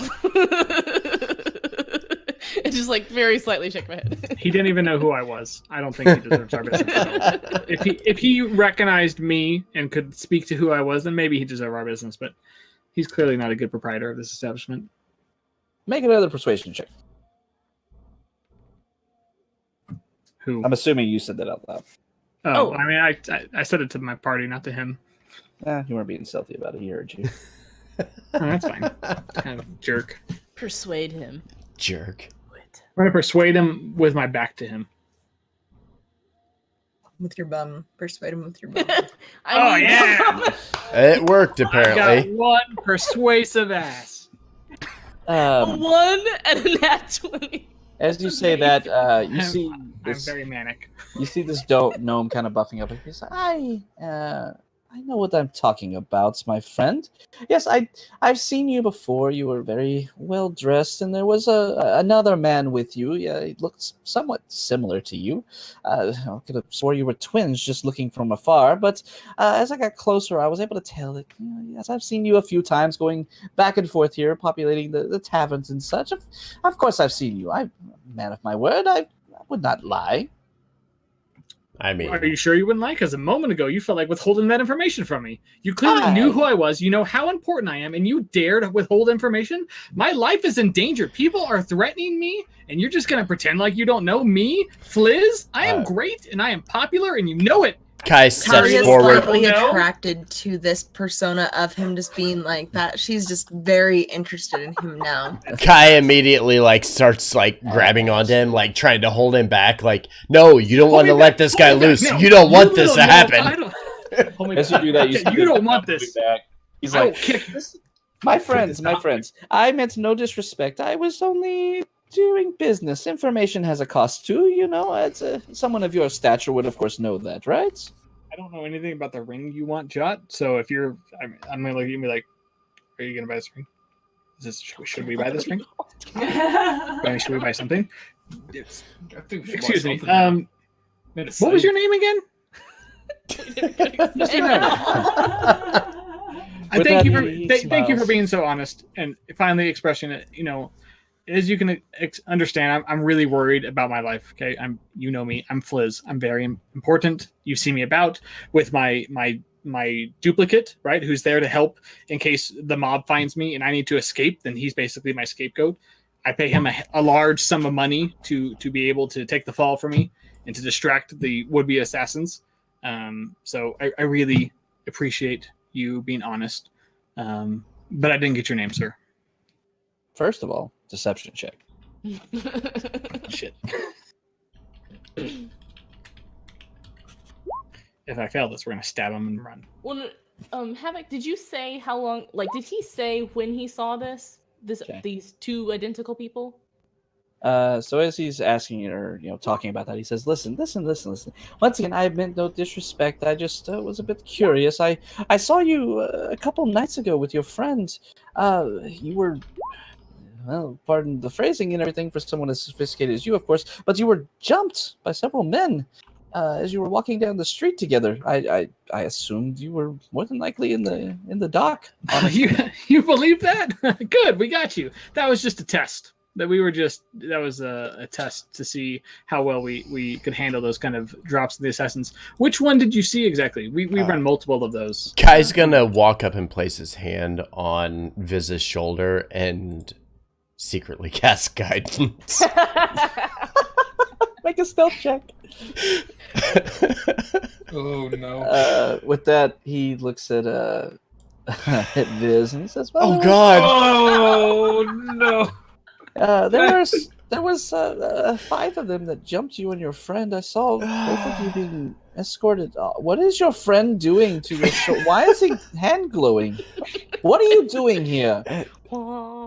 Excuse him. It's of no consequence. In these It's fine. situations. Yes. No consequence. Very well. If you're not going to purchase anything, please vacate my shop. Thank you. Have a nice night. Excuse me, sir. 1, I asked your name. 2, I asked for you to tell me about this purple coin. And 3, I asked which one of the streets you saw our planned attack on. You see the gnome moving forward and everything, kind of holding his little arms out, trying to guide you out of here. No. The purple coin's not for sale any longer. No. I saw you 2 nights ago on. Kai's going to cast message and speak to the gnome in a very deep voice and say, "You should listen to these people." Jesus, you're gonna get me stabbed for sure. Give me an intimidation check. Okay. As this is going on, Oh God! No. I get stabbed, don't I? I did the fucking shins. As he's moving you forward, and everything, he says, I saw you on Fillet Lane. Now, please be gone from my shop. I would not want to get violent or call the watch on you. Now, please vacate my shop. Thank you. Have a good night. What is your name, you dirty little snivverblower? I am old Zoblob. It's on the side. Thank you, man. You indignant little no. I don't know why you even get to talk to me. You will never speak to me or my child again. And then I'm gonna slam the door before he can close it. Talia is very, very, very interested in him. John's just like, "I'm really sorry. They're just really aggressive. I'm sorry. Get out of here!" All right. When the door closes, The purple smoke when the door closes, jet now. Biz is gonna start hyperventilating. Okay. Oh my god. Talia is instantly turned off and Why were you there to protect me? He was gonna hurt me. Oh no, he was gonna hurt me so bad. Oh, it's so purple. It's so purple. I'm gonna turn to Jot and be like, "Can you make him sleep or something? This is just pathetic." I'll just like Cool. put on the hand and she's like, deep breath in, deep breath out. Deep breath in. And out. There we go. See? Okay, I might need a You minute. did so good. Oh my god. Oh guys, there's two of them. Oh my god. It's not he's not a changeling. Risk. It's You not did what- so he's- good. We got information. You're right. See, you You're did so right. good. Yeah. Fork is happening. Oh man. I don't know. I don't honestly, no clue. You think we know either? Okay, I need to figure out everything I just said to make sure I can stick to that story. I just need a minute, and I'm gonna pull out my book and write all this stuff down. So give me just a second, so I can keep my damn story straight. We might not want to stick with that story. It didn't quite work in our favor. Okay, Mr. Glowy Hands and casting message. Look, sometimes it's a little. If you're gonna use some radiant magic in the middle of the shop by touching me on the shoulder, maybe my lower back or something behind me, not in front of the gnome. Listen, Grab his ass. listen. Did you it's- see my ass? Did you see my ass in this persona? It looks so good. I was attempting to not do unmentionables to you while you were. Maybe if you would have Standing. grabbed it, he would have known him. Like it would have triggered something in his head. Like, I saw someone grab that tiny the other night. No, I am 100% certain it would have triggered something with him, but I don't know that that's a can of worms that I'm willing to open. We also take a step back. The Fork is untouchable. Unmentionable? What did you say? Unmentionables? Yes. Yeah, You what don't- the fuck does that mean? You don't mention The it. fuck is this? You guy? don't mention it. It's literally in the name. Unmentionable. You just don't. You not understand common, correct? I'm super. I mean, Fucking barely. Barely. As a side note, I'm also super curious about the unmentionables done to me. I don't know if I'm for it or against it. You know what? I No mean, one will tell me I'm what just to- no open one to will it, tell me what okay? means, but I know it's a thing. If you look, I'm gonna flip back a couple pages. Like he kind of keeps on mentioning this, and he said unmentionables a few days ago, and I still don't know what it means. But he keeps on talking about it. I'm really curious. He keeps on not telling me. Whatever. I don't know. It's fine. Doesn't end with an orgy at some point among the party. That's the real in-game level 20, and you got your Game orgy. over. Yay. We have now found our in-game mission. I'm- Got it. Burning John, everything. John, what was that word? Orgy? Mhm. what's that? Orgy. Can you spell that It's- for me, please? What is that? When It's a type of whole juice group blend. people have sex with each other. At the same time. It's like at the same time. Mhm. It's a fucking blast. That sounds complicated. It is. Wait, Is there like wait, partners? wait, Like, do you wait. take Let's you roll roll this dice? back. Hold on. Do you draw Wait. cards? Is there like Let's- settings on Chat, screen? I am so sorry. For the Roll this back. Let's Do you roll have to this pair back. people to like the same height ratio. Well, or, just like, get pairs? anybody, you know, Let's whatever. Like, roll could we this. go do one right now? Like what? I mean, ORG. I'm I'm down. hearing from like 3 members of the party that they're maybe interested, so We need to roll this back just long enough to say, how do you understand what an orgy is, but don't know what an unmentionable is? Life experience. Just gotta go with the cards that are dealt to you, I guess, man. it's like, oh god. I'm You're gonna just- have a blast turning this fucking group. I'm just along for the ride at this point. Apparently, so are we. Does anyone seem particularly like they're watching us, like they saw us go into the shop and then get All kicked of out? them. All 70 people we picked up. Everybody. We walked outside. There's Give a mob me staring a at us. perception check. Alrighty. Hey, nice. So as you're looking around, you see the the area around you as you exit this shop, you're all about right there-ish or so. Still kind of bustling and everything. It's starting to calm down just ever so slightly around you. As you move further and further to the south, you're kind of moving away from where business, carts and things like that would be traveling through. So the sound and clutter and people around you have kind of thinned out a bit. As you're looking around, you don't see anybody really paying too much attention except for the very odd display from Viz as he was hyperventilating, having a mild panic attack in front of the Zoblob shop. A few people kind of watched that, making sure he was okay, and then they kind of ignored it and said, okay, moving about their business. As you're looking around, though, you see down to your southwest, you see an alley going off to the side. And as you're looking over it, you see a very old and tattered-looking sign moving lazily back and forth in the wind. And as you glance at it just a little bit longer, you see it reads, The Skewered Dragon. Oh, we're there. Already. Okay, real quick. So I wrote down that Mr. Zolob saw someone looks like Floon and a twin get beat up and taken away by 5 other people. Did I hear that correctly? God. I don't know, did you? That's what I wrote down. So Okay. I'm asking for confirmation. Do you want a history check? Yeah, sure. These have gone well tonight. Sure. Let's see how this goes. Do I fuck with what you heard or not? Let's see what... Oh, Can I hold on? I have guidance. The excitement. You- Okay. you yes, do have And guidance. Havoc's eyes is scary. The excitement of seeing that. He was like, oh. It's a That's six a- now. that's A whole 6. With a 6 when the DC was 5. You're able to know Thank that you, that's approximately what you Okay. heard. I don't think I want to be this guy anymore. If 5 people took me away already, I don't want to go into this bar and those 5 dudes be like, "What you doing here, man?" So, can I not be Feliz anymore? I think Please. it served its I think that purpose might at be this good. point. Okay, great. I'm gonna go into the human persona and just adopt my original human look. And my breathing kind of steadies a little bit, like super nervous that I'm just gonna get jumped by 5 people. Oh, maybe they want an orgy. Maybe when they Yeah, it may have been an orgy. Yeah. Missed Possibility. opportunity at this point. That's unfortunate. All right. See? So what are y'all doing? Jot, you're able to, if you want to, tell everybody, hey, where's the Skewered Dragon? That's Yeah. where we were Well, going. that's where we're headed. So yeah, guys. What did that ring do? Oh, I never.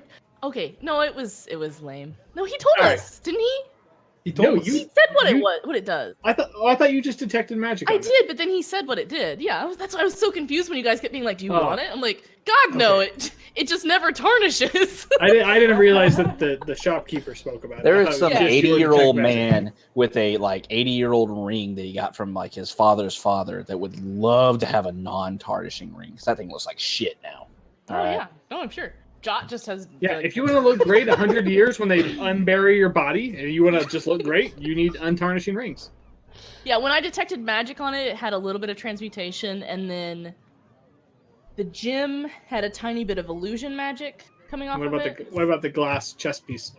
That was the only 2 things that you told me were magical.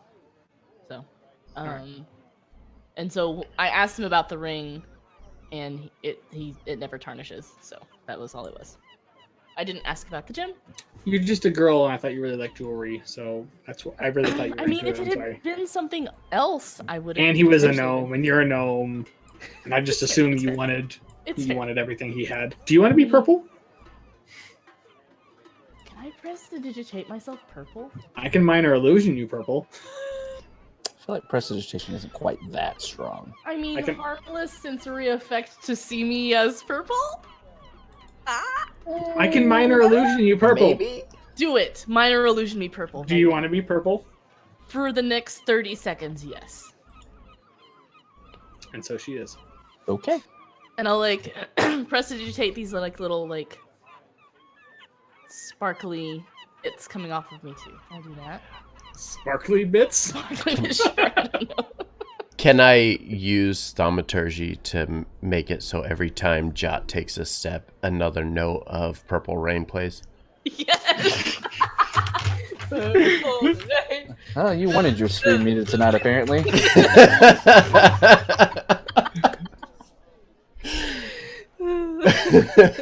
Oh wait, I don't think I routed it. Shit, y'all can't hear it. No! I'm gonna fix it. Don't worry. You're gonna play it, aren't you?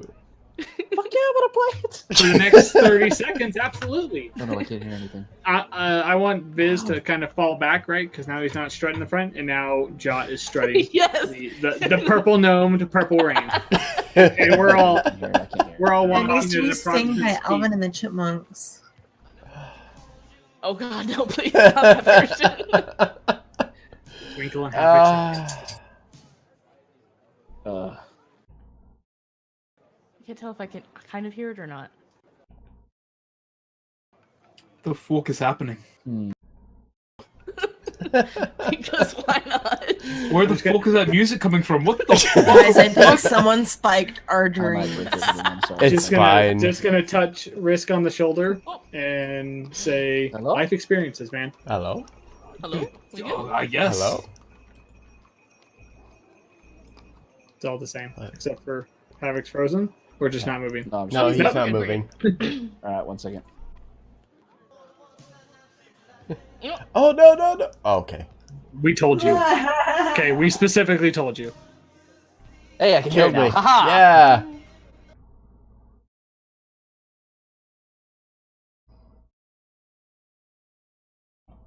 I should have played that when I Missed walked in the shop. opportunity. Okay, all right, back. Back to the skewer Back- dragon. moving The party back, approaches the tavern. Those- quietly. that train that's off the rails. I'll get to you, let's bring Westy. that shit. All right, so y'all heading towards the Yeah, skewer welcome dragon? towards- I would just like to point out to chat and everybody here, Havoc asked for this. Signed up willingly. Oh God. I don't know what that He says about hand me. selected this group. He did. We aren't even the B team or anything Yo. like that. We were like first picks. We were first, we were first Closest round drafts friends. here. The ones that I Hashtag hand love. selected for the best campaign ever. And well, it's not disappointing so far. All right, so We're already planning an orgy. So you're heading off to the west here, not very far, a couple blocks, heading down towards, or a block rather, very close. And you find yourself moving down towards the Skewered Dragon. As you move closer, you see the Skewered Dragon, lies off the side of the main street. It actually doesn't lay on Fillet Lane. It's down here off of the side here. Down the alley is where the front of it is. You start moving closer. You see the Skewered Dragon looks like a ruin. Both its front-facing windows are smashed, and a ship's anchor is lodged up in the roof. Through the Like windows, as part of the decor, or like that was not there at some point. I don't know. It's real hard to tell. Through the windows, you can see a group of just these haggard patrons drinking from huge tankards. Do you want to go inside? Stand outside and look No, out? no, I go. don't. Let's I do go. not want to go in. I- I do. I mean, the view outside is kind of majestic, to be honest. You have a very odd way of defining majestic. Old burly ass dudes sitting in there, just like leaning over their cups, like. See No, the I football said game and outside, not inside. everything? That's what you're seeing from the outside. You're seeing these guys just sitting in there, like. We're looking through the broken windows of the people. We're like at the pet store, just staring inside. What are they doing? See a couple of them just like. The fuck is that purple thing? She's not purple anymore. I ended it It's after only 30 for 30 seconds. seconds. I'm not purple anymore. I actually kind of wish we were walking in with you just playing Purple Rain. I, Glitter and purple shits. I'm just gonna fall Like behind goddamn Talia, entrance. and I'm gonna be So- like, Talia, I think that this looks like your kind of crowd to handle. I'm gonna kind of hang back. I'm gonna walk in front and greet the bartender. I've been here before. I'm gonna follow beside him because I need a damn drink. Dear God, so do I. Yes, we do too. All right, so as you all start making your way inside, you see, unlike the Yawning Portal, this place is not well done. It's nasty looking. There's like maybe 8 tables, and a couple of them look like they're falling apart. You do see a few patrons sitting around having drinks and such, talking very low voices to each other, not able to really pick up any conversations or anything. There's an old barkeep. You see he stands up, very poorly looking fellow, but has a long jagged scar down his eye, down to his cheek, almost down to his mouth, and he looks over at you kind of just lazily and then goes back to cleaning the glass he was on. A few of the people, as you start walking, you see they're turning their gazes over towards you, looking at you with just that side eye, and then going back to their drinks. Is there a Think he'd be offended if I called him Scarface? I think he might be offended if you didn't call him Scarface. Or that? Scarface, can we get a couple drinks? I'm You gonna get a like couple scoot drinks. further away from them so I don't look associated with them. As he calls this man Scarface, he looks over. He says, I can get you a couple drinks. Get a seat. Are there any non-broken chairs? There are 3 of them at one table. I'm going to take one as well. I get the best of the 3.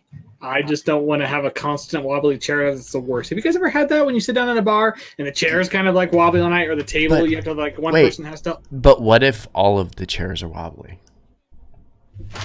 They all are. You can put a shoe under one of the feet. All right, guys. Let me tell you my story about these wobbly chairs. So this one time I went to this bar on the other side of the country, over there near Cormier. Oh. That's okay. I feel like if if you want to be like, No, it's okay. It's all right. No. No, you don't need to speak. It's okay. It's okay. No, it's all right. I get it. No, it's okay. you It's gotta cool. like Whatever. figure out which stories are interesting. Is the wobbly chair story interesting? Yeah. I mean, Have you Jot heard a does story? have a Have you point. heard a story specifically about wobbly chairs before? I What don't. if it was enlightening? What if it's a metaphor for like how to balance your life properly? You'll never know now, will you, John? Yeah, think about that next time before I start to drop some knowledge bombs on you, and you just dismiss my amazing story about wobbly chairs and Cormier. It's fine. Kai casts a message and says, "No, I'm with you, Jot. I understand." This is that instance of when people text each other in the same room. Like, Yes. Kai, Yes, exactly. Kai, That's exactly what this is. Stop it. It's okay. You can talk, man. Thank you for having my back about the wobbly chairs. But if you would speak up and have my back, I would much rather appreciate it than you be like, "I got you, man," in the back. I don't need you in my corner. I need you by my side. Kai nods. Kai, look at me when I'm talking to you. Then grins. Welcome. This is all happening. Scarface shows up and slams 5 tankers down on the table. Didn't even ask you what you want or anything. You see, it looks like it There's might only be one. ale. They don't, There's they don't one have any option. options here. Yeah, no, just slams it down the table. He's like, that'll be 2 silver pieces for all of it. I'll cover this one. That he holds at his hand. Here you go, boss. Is it light or dark beer? Ale. Yes. Dark. Make it dark. With that, he pulls the coins away from Risk and walks and shoves them into his apron and then walks back up there, kind of lumbering as he does so. Is 2 silver a fair price for 5 ales? I'd fucking say so. All right. I trust you. For this ale, maybe not, but generally speaking, I'd say so. I trust your life experiences, man. They involve a lot of ale. How those broken windows in the front? How recently broken? Like also part of the ship anchor decor, or like this happened yesterday? Give me you haven't really walked over to look at it. Give me a perception check. You want a building inspection roll? I mean, if you start Architecture walking roll. around and start feeling around, like, how old are these? Absolutely not. I don't want to go near anybody in this dirty place. All right. That's a 9. It looks like these have been broken for a little while. It might even be a decor choice for the owner of this fine establishment. I like to imagine they built the place, had a giant drop an anchor on it, the windows blew out, and they're like, "This looks good." It's perfect. It looks good. I love the I like feng shui here.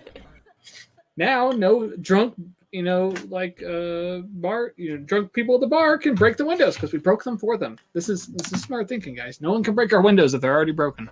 So what's our Guess- play here? You think?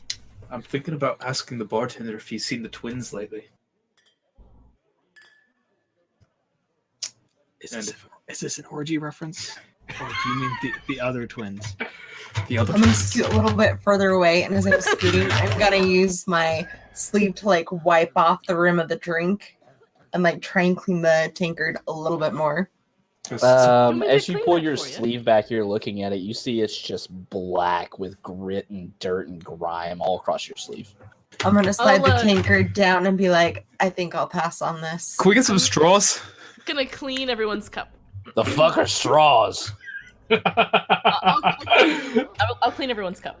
You know the things you drink from when all your teeth are broken. It's like, Specifically with precipitation. Scarface looks at you. Haven't had that problem yet. He smiles. He has like 4 teeth left. Not yet. Yeah, you'll see it soon enough. Someday. My Someday magically he'll clean understand. cup is going to taste delicious. This is clean. Thank Clean you. now. clean. It's, Thank you. it's perfectly clean. Appreciate this that. is the Thank you. cleanest this cup has ever looked. Ever. Yeah. Cup Since looks the day it real was good. the day it was made. Probably like 40 years ago. The ale tastes terrible. Just It glad I tastes look like a like- con save. It's not poisonous, but it's real bad. So, couple thoughts. We could go with your option of just asking the bartender if he's seen the twins. We could have someone ask about Floon. You want to call him Flume for some reason, not a Floon. And just like pretend you thought he was just really pretty, and you're just looking for him. Saying this very quietly, just to the group. Tell me we got a little bit of a twin fantasy. Is You aren't anyone- noticing anybody in the bar really paying attention to you. You see some very sideways, suspicious glances coming your way from the 6 or 7 people inside the bar. Is, But nobody's is that because it looks like Kai doesn't fit in with this group, or just in general, like the party doesn't fit in here? They're eyeing everybody. Every time someone looks over, I'm going to give them a wink and kind of look them up and down.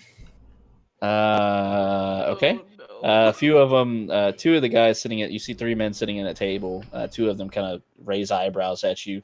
The third guy, kind of a little bit skinnier guy, winks back at you. I think we're gonna experience an orgy. I'm so glad someone's just willing to fight for me at any time. I really appreciate that you're willing to throw yourself out the risk so I can run away. Like that's super awesome of you. I really appreciate it. Oh, yes, that's what I'm doing. Don't worry, Risk. We have your back, like way, way back. It's fine. Yeah, 120 feet at least. New title of this episode is Adventurer Seeking Orgy. Please respond.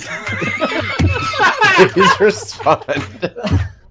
Forgotten Realms Craigslist has come a long way, ladies and gentlemen. Banned on Twitch. I'm sorry about your channel, Forge. Well, it was a good run. A good run. We tried.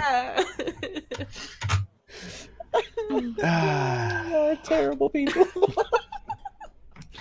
As This is Biz, fucking session 1. I know. as Biz is drinking from his wine, his ale cup, it tastes terrible. He's gonna start to slowly form a scar, just kind of similar to the guy at the bar. That maybe he didn't notice at first, not to mimic it exactly, but just that kind of that aspect of having a scar on your face. It's like, this is neat. Like, oh, I did that. That's cool.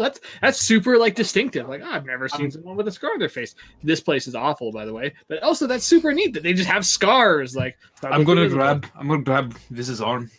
Listen, buddy, you really don't want to look tough here. It's probably not a good idea. Someone might challenge you. I might, Oh, yeah, I might. what way could you like more clearly define like tough? Like, you know, I like just maybe so I can explain it to Jot, but you know, like maybe if you Right. clearly Scar tissue, muscles, tattoos. muscles, tattoos. Okay, Yeah, don't. Oh no. Don't go back Yeah. and change. Oh, Everything that you would normally not classify yourself as. oh. Yeah, right. Maybe look a little more like what you picture a priest to look like. I don't think these guys would beat a polyman. Oh, okay. Are books tough? Should I put books away? Or I think books are okay. Books might be all okay. right, yeah, awesome. All right, I'm gonna undo the scar and just kind of look a little more like frail, like a little skinnier. Little my clothes are a little baggy, and then I'm gonna pull out my holy symbol of Denier that sits on a chain around my neck and pull that out on top of my shirt. Good play. They All wouldn't right, beat a polyman. thank you, Riz, for having my back. Man. I got really you. appreciate that. Thanks. Gosh, No scars, Scars equal tough. Chicks dig scars. Got it.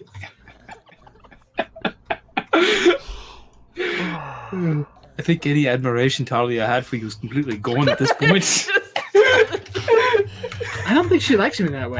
I think she's I pretty. think She's pretty disgusted about this entire. she called me scenario. punching bag one day. Like, I don't think she appreciates me at all.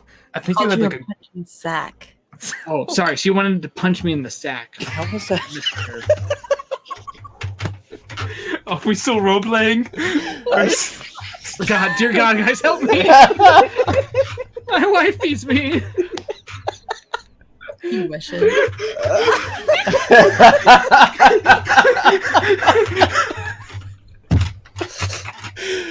Oh god.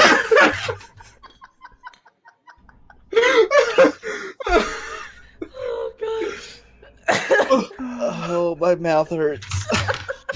By the end of session 3, I'm what gonna she have abs.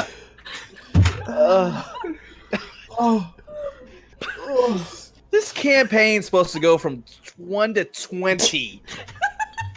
We're not gonna make it to 2 at this rate, guys.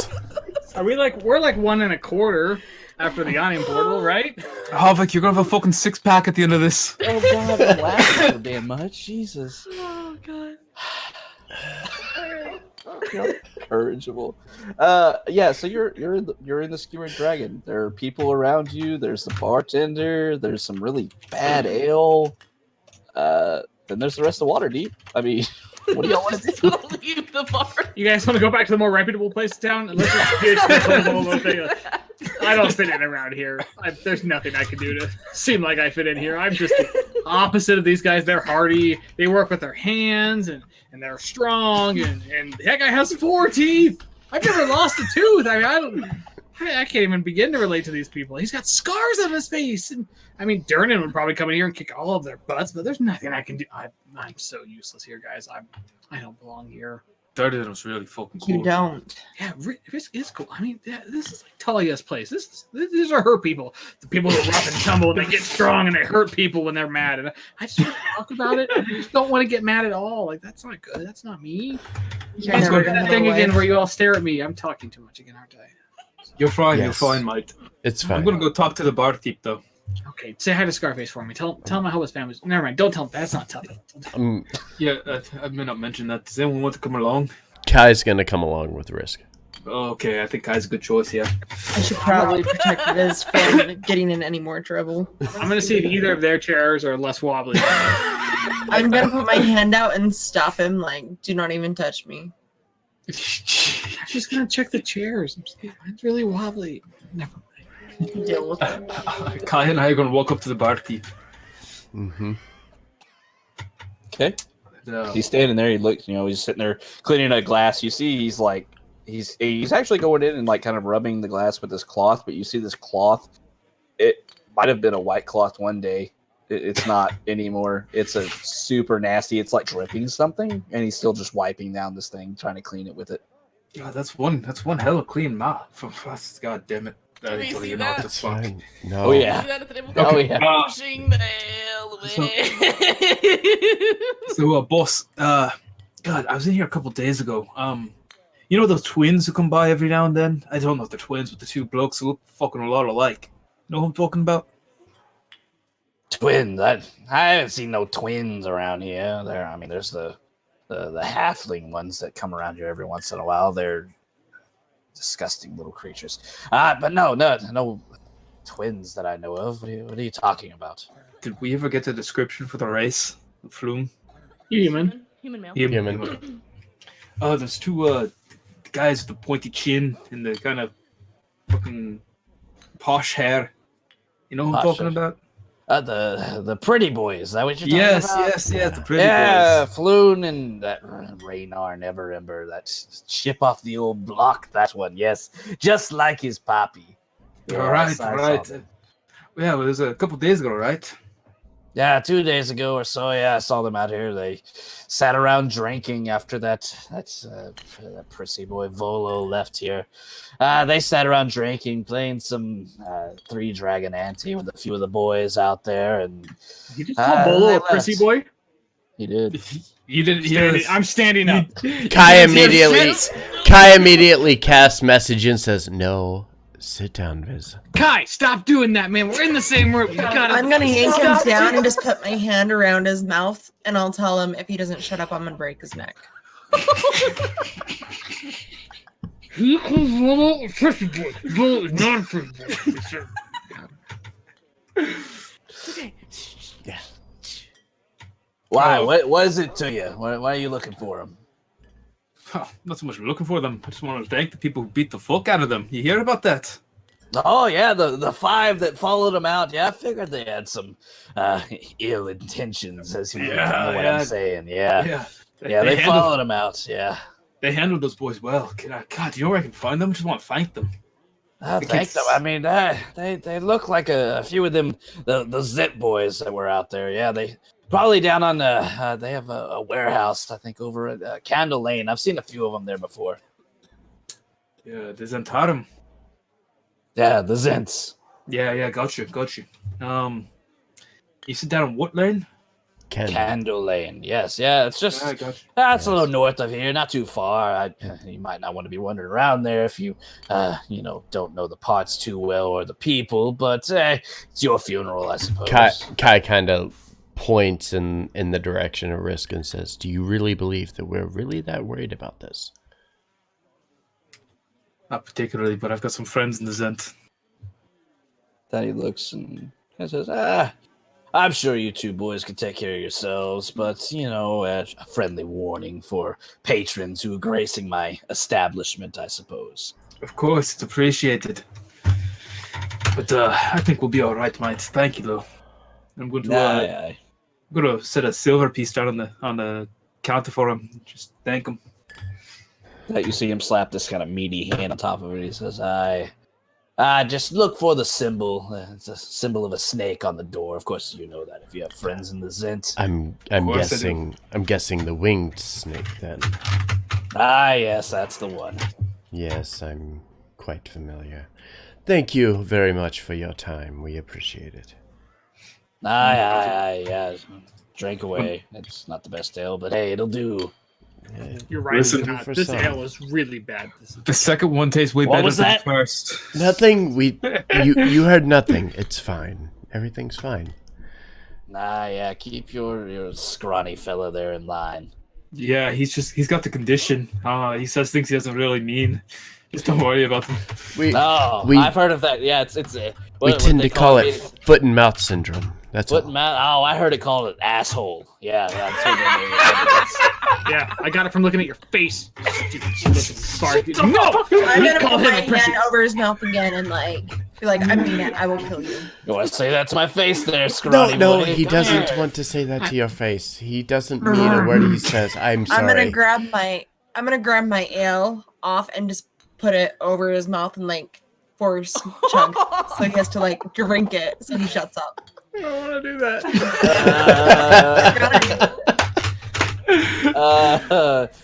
Make a grapple check. Give me a strength check. Nat 20, please. Come on. Contested by Viz's strength check. Sorry, it's not going well. I'm seeing why. Click where it says strength on the character sheet thing. Yeah, the little words. Yeah. Oh no. That's Hey, Viz. Drink it, bitch. Can I have a con saving throw real quick from you? Oh, okay. All right. So as Talia reaches around, choke holding essentially Viz, just around it and everything, and just drink up. Tilts his head back. He initially struggles against it and everything, tilting his head, and then he has to start drinking. He gulps down the entirety of this tankard, flowing down his throat, and then finally Talia lets go of him and everything. You see Viz. Oh god. And then with that'll just be a lesson. A big swallow. He's like, God. Doesn't barely. This is awful. It sucks. It's terrible. Insulted Volo. I'm gonna walk back and sit down at the table. Hey, Viz, the second one tastes better than the first. His face looks like a butthole. Shut the fuck up. See the size Do of you that want fucker? to get us killed? I just need to run faster than Jot. That's all I need to do. Liz, do you want I us run to faster Oh, than Jot. God. That's fucked up, man.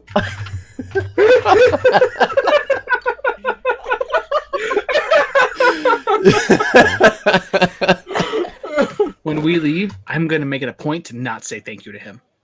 Okay, that's fine. Just You do that. how about this? Do so quietly. All the mean things you want to say, you can say them once we're not in this room. Oh, that's what that. You know, I'm gonna make a list. All right, I got it. Actually, Actually, that's good. Make a list. how would you write them a note? There's no way that fucker can read. Yeah, I thought you said books weren't tough, and I shouldn't do things that weren't tough. Was writing a No, note tough? no, the books are the opposite of tough. It's fine. Yeah, But writing a note is tough. writing a note's real tough. Super tough. Dude, I'm gonna write. Oh the yeah, tough. super tough. You write Got a this. note. You're right. Thank you guys. I got this. This is gonna be great. Oh, just give me a couple minutes. I really hope you can't read. If he does, we're all screwed. Oh god. I mean, honestly, how long are we gonna live with this group, anyways? Session 3. You're fucking more optimistic than I am. What did Does he? someone have their drink left to tip on his note? Yeah, right. What did he Oh. tell you guys? You know, Viz, what you need to do when you finish this note, place it down, and then what you need to do, take your glass, place the note on top of it, and flip it over. So for him to be able to read it, he has to either lift the glass or pull the paper out. It's fine. Talia made me Everything's drink fine. this entire terrible, gross ale. There's nothing. No, then you can take mine, okay? Mine. You can have mine. I I don't want yours. I didn't want mine. It tastes You're terrible. not going to be drinking it, Viz. You're doing this so that you water, can. then he can't read it. Then he won't know I'm tough. He won't. Never mind. Okay. You know what? I bet you they've got the like a suggestions in a comment box. If they have one, that's a great idea. If they don't have one, it's probably like on the side, like I bet you it's on the side. Yeah. Wait, Yeah, Viz. I'll look for that. Viz, do you need to We should speak put to it the in a tip manager? jar. Yeah, I tried to, and you guys, she poured a terrible, gross ale down my throat. I could have died. Okay. But you didn't. I made you tougher. You should be saying thank you. Thank you, Talia. That's what I thought. Oh wow! Oh Do I god. have a whip sound effect? Let's see. He said thank you, Talia, but all I heard is thank you, mistress. May I have another? Oh god. He said his wife beats him. Maybe it's true. Perhaps he's not exaggerating. It's fine. We get it. Steve, blink if you're okay.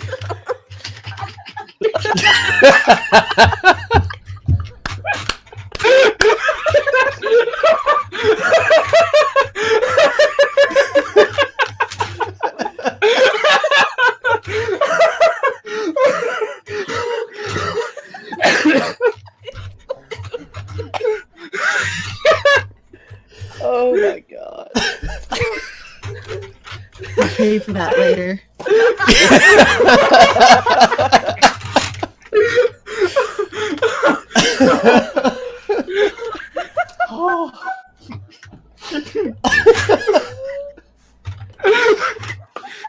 For anyone playing at home, he still hasn't blinked. I blinked my eyes started to water. I couldn't do it any longer. This is no longer about D&D, it's about rescuing Steve. There's your real adventure for the night. I've been blinking Morse code my address, guys. I've been practicing this for a week. I've been what's doing the this mod? It's my all night. address. It fucking hurts. Oh, my stomach fucking hurts. Oh god. At some point we'll play D&D tonight, guys. I promise. Oh. Oh god. Damn it. Okay. So, We're all broken. fucking herd of cats. Oh. You've learned some information. Can I just pass on what I learned from? So a lot of Did, information. did we really learn information here? You did learn some stuff. Poor You've learned a Steve lot needs more than I help. thought you. Like, I have a paper that tells me what I'm supposed to tell y'all there, and then we have all this shit that just happened. That's not information I didn't plan for. Let's get back over here. All right. Guide. If one of your players is being beaten by their significant other. Let's see, Appendix A, page 3. Yeah, I've got that. It's right here. Right here. Bolo's Guide to Monsters. Hey, there's a section on I'm the worst. Okay, all right. So everybody's relayed the information that Oh God. 2 nights ago, rather. Apparently, these people that look very similar together, you're assuming at least one of them is Floon, were seen in this bar drinking together after Volo left, which matches up with Volo's story as he left before Floon did. They were seen drinking together and then exiting the bar together. Presumably, he kind of said that they looked pretty drunk. But then he also mentioned that they were followed out of the Skewered Dragon by 5 other people. So, And he said that they were Zents, right? he said that they looked like Zins. He didn't say precisely that they were, but he did say that the people that he saw and everything, they tend to hang around this warehouse down in Candle Lane. I don't know why he got all southern all of a second, but It's down in Candle Lane, y'all. Candle Lane. So Candle Lane, where his Aunt May is really fond of making candles, and she's a great lady. She makes the best pie. If you guys ever get a chance to go see her, it's just the best. So, what do y'all want to do? Do I have an idea of where Candle Lane is compared to where we are? You know that you almost kind of walked past it. Oh yeah, way here. we passed it. Yeah, that's right. And I think I know because I have contacts in the Zen. Yeah, you know that you haven't visited this particular place. You're not really a Zentarum. You know people of this organization. You know that they have a warehouse kind of clicked in your mind saying that they have establishments around Waterdeep, particularly in the dock ward, that they have as bases, not necessarily bases, stores, houses, things like that for holding their less than legal purchases that they've made. So I think the plan should be to try and get we've got at least a place where he might be. So I think it might be worth trying to scout out the area a little bit. I don't want to make any moves until we have a more clear idea of what's going on. Mm-hmm. And God, trying to keep a straight face right now. I love that Steve is still writing his notes. I'm doing this until we leave.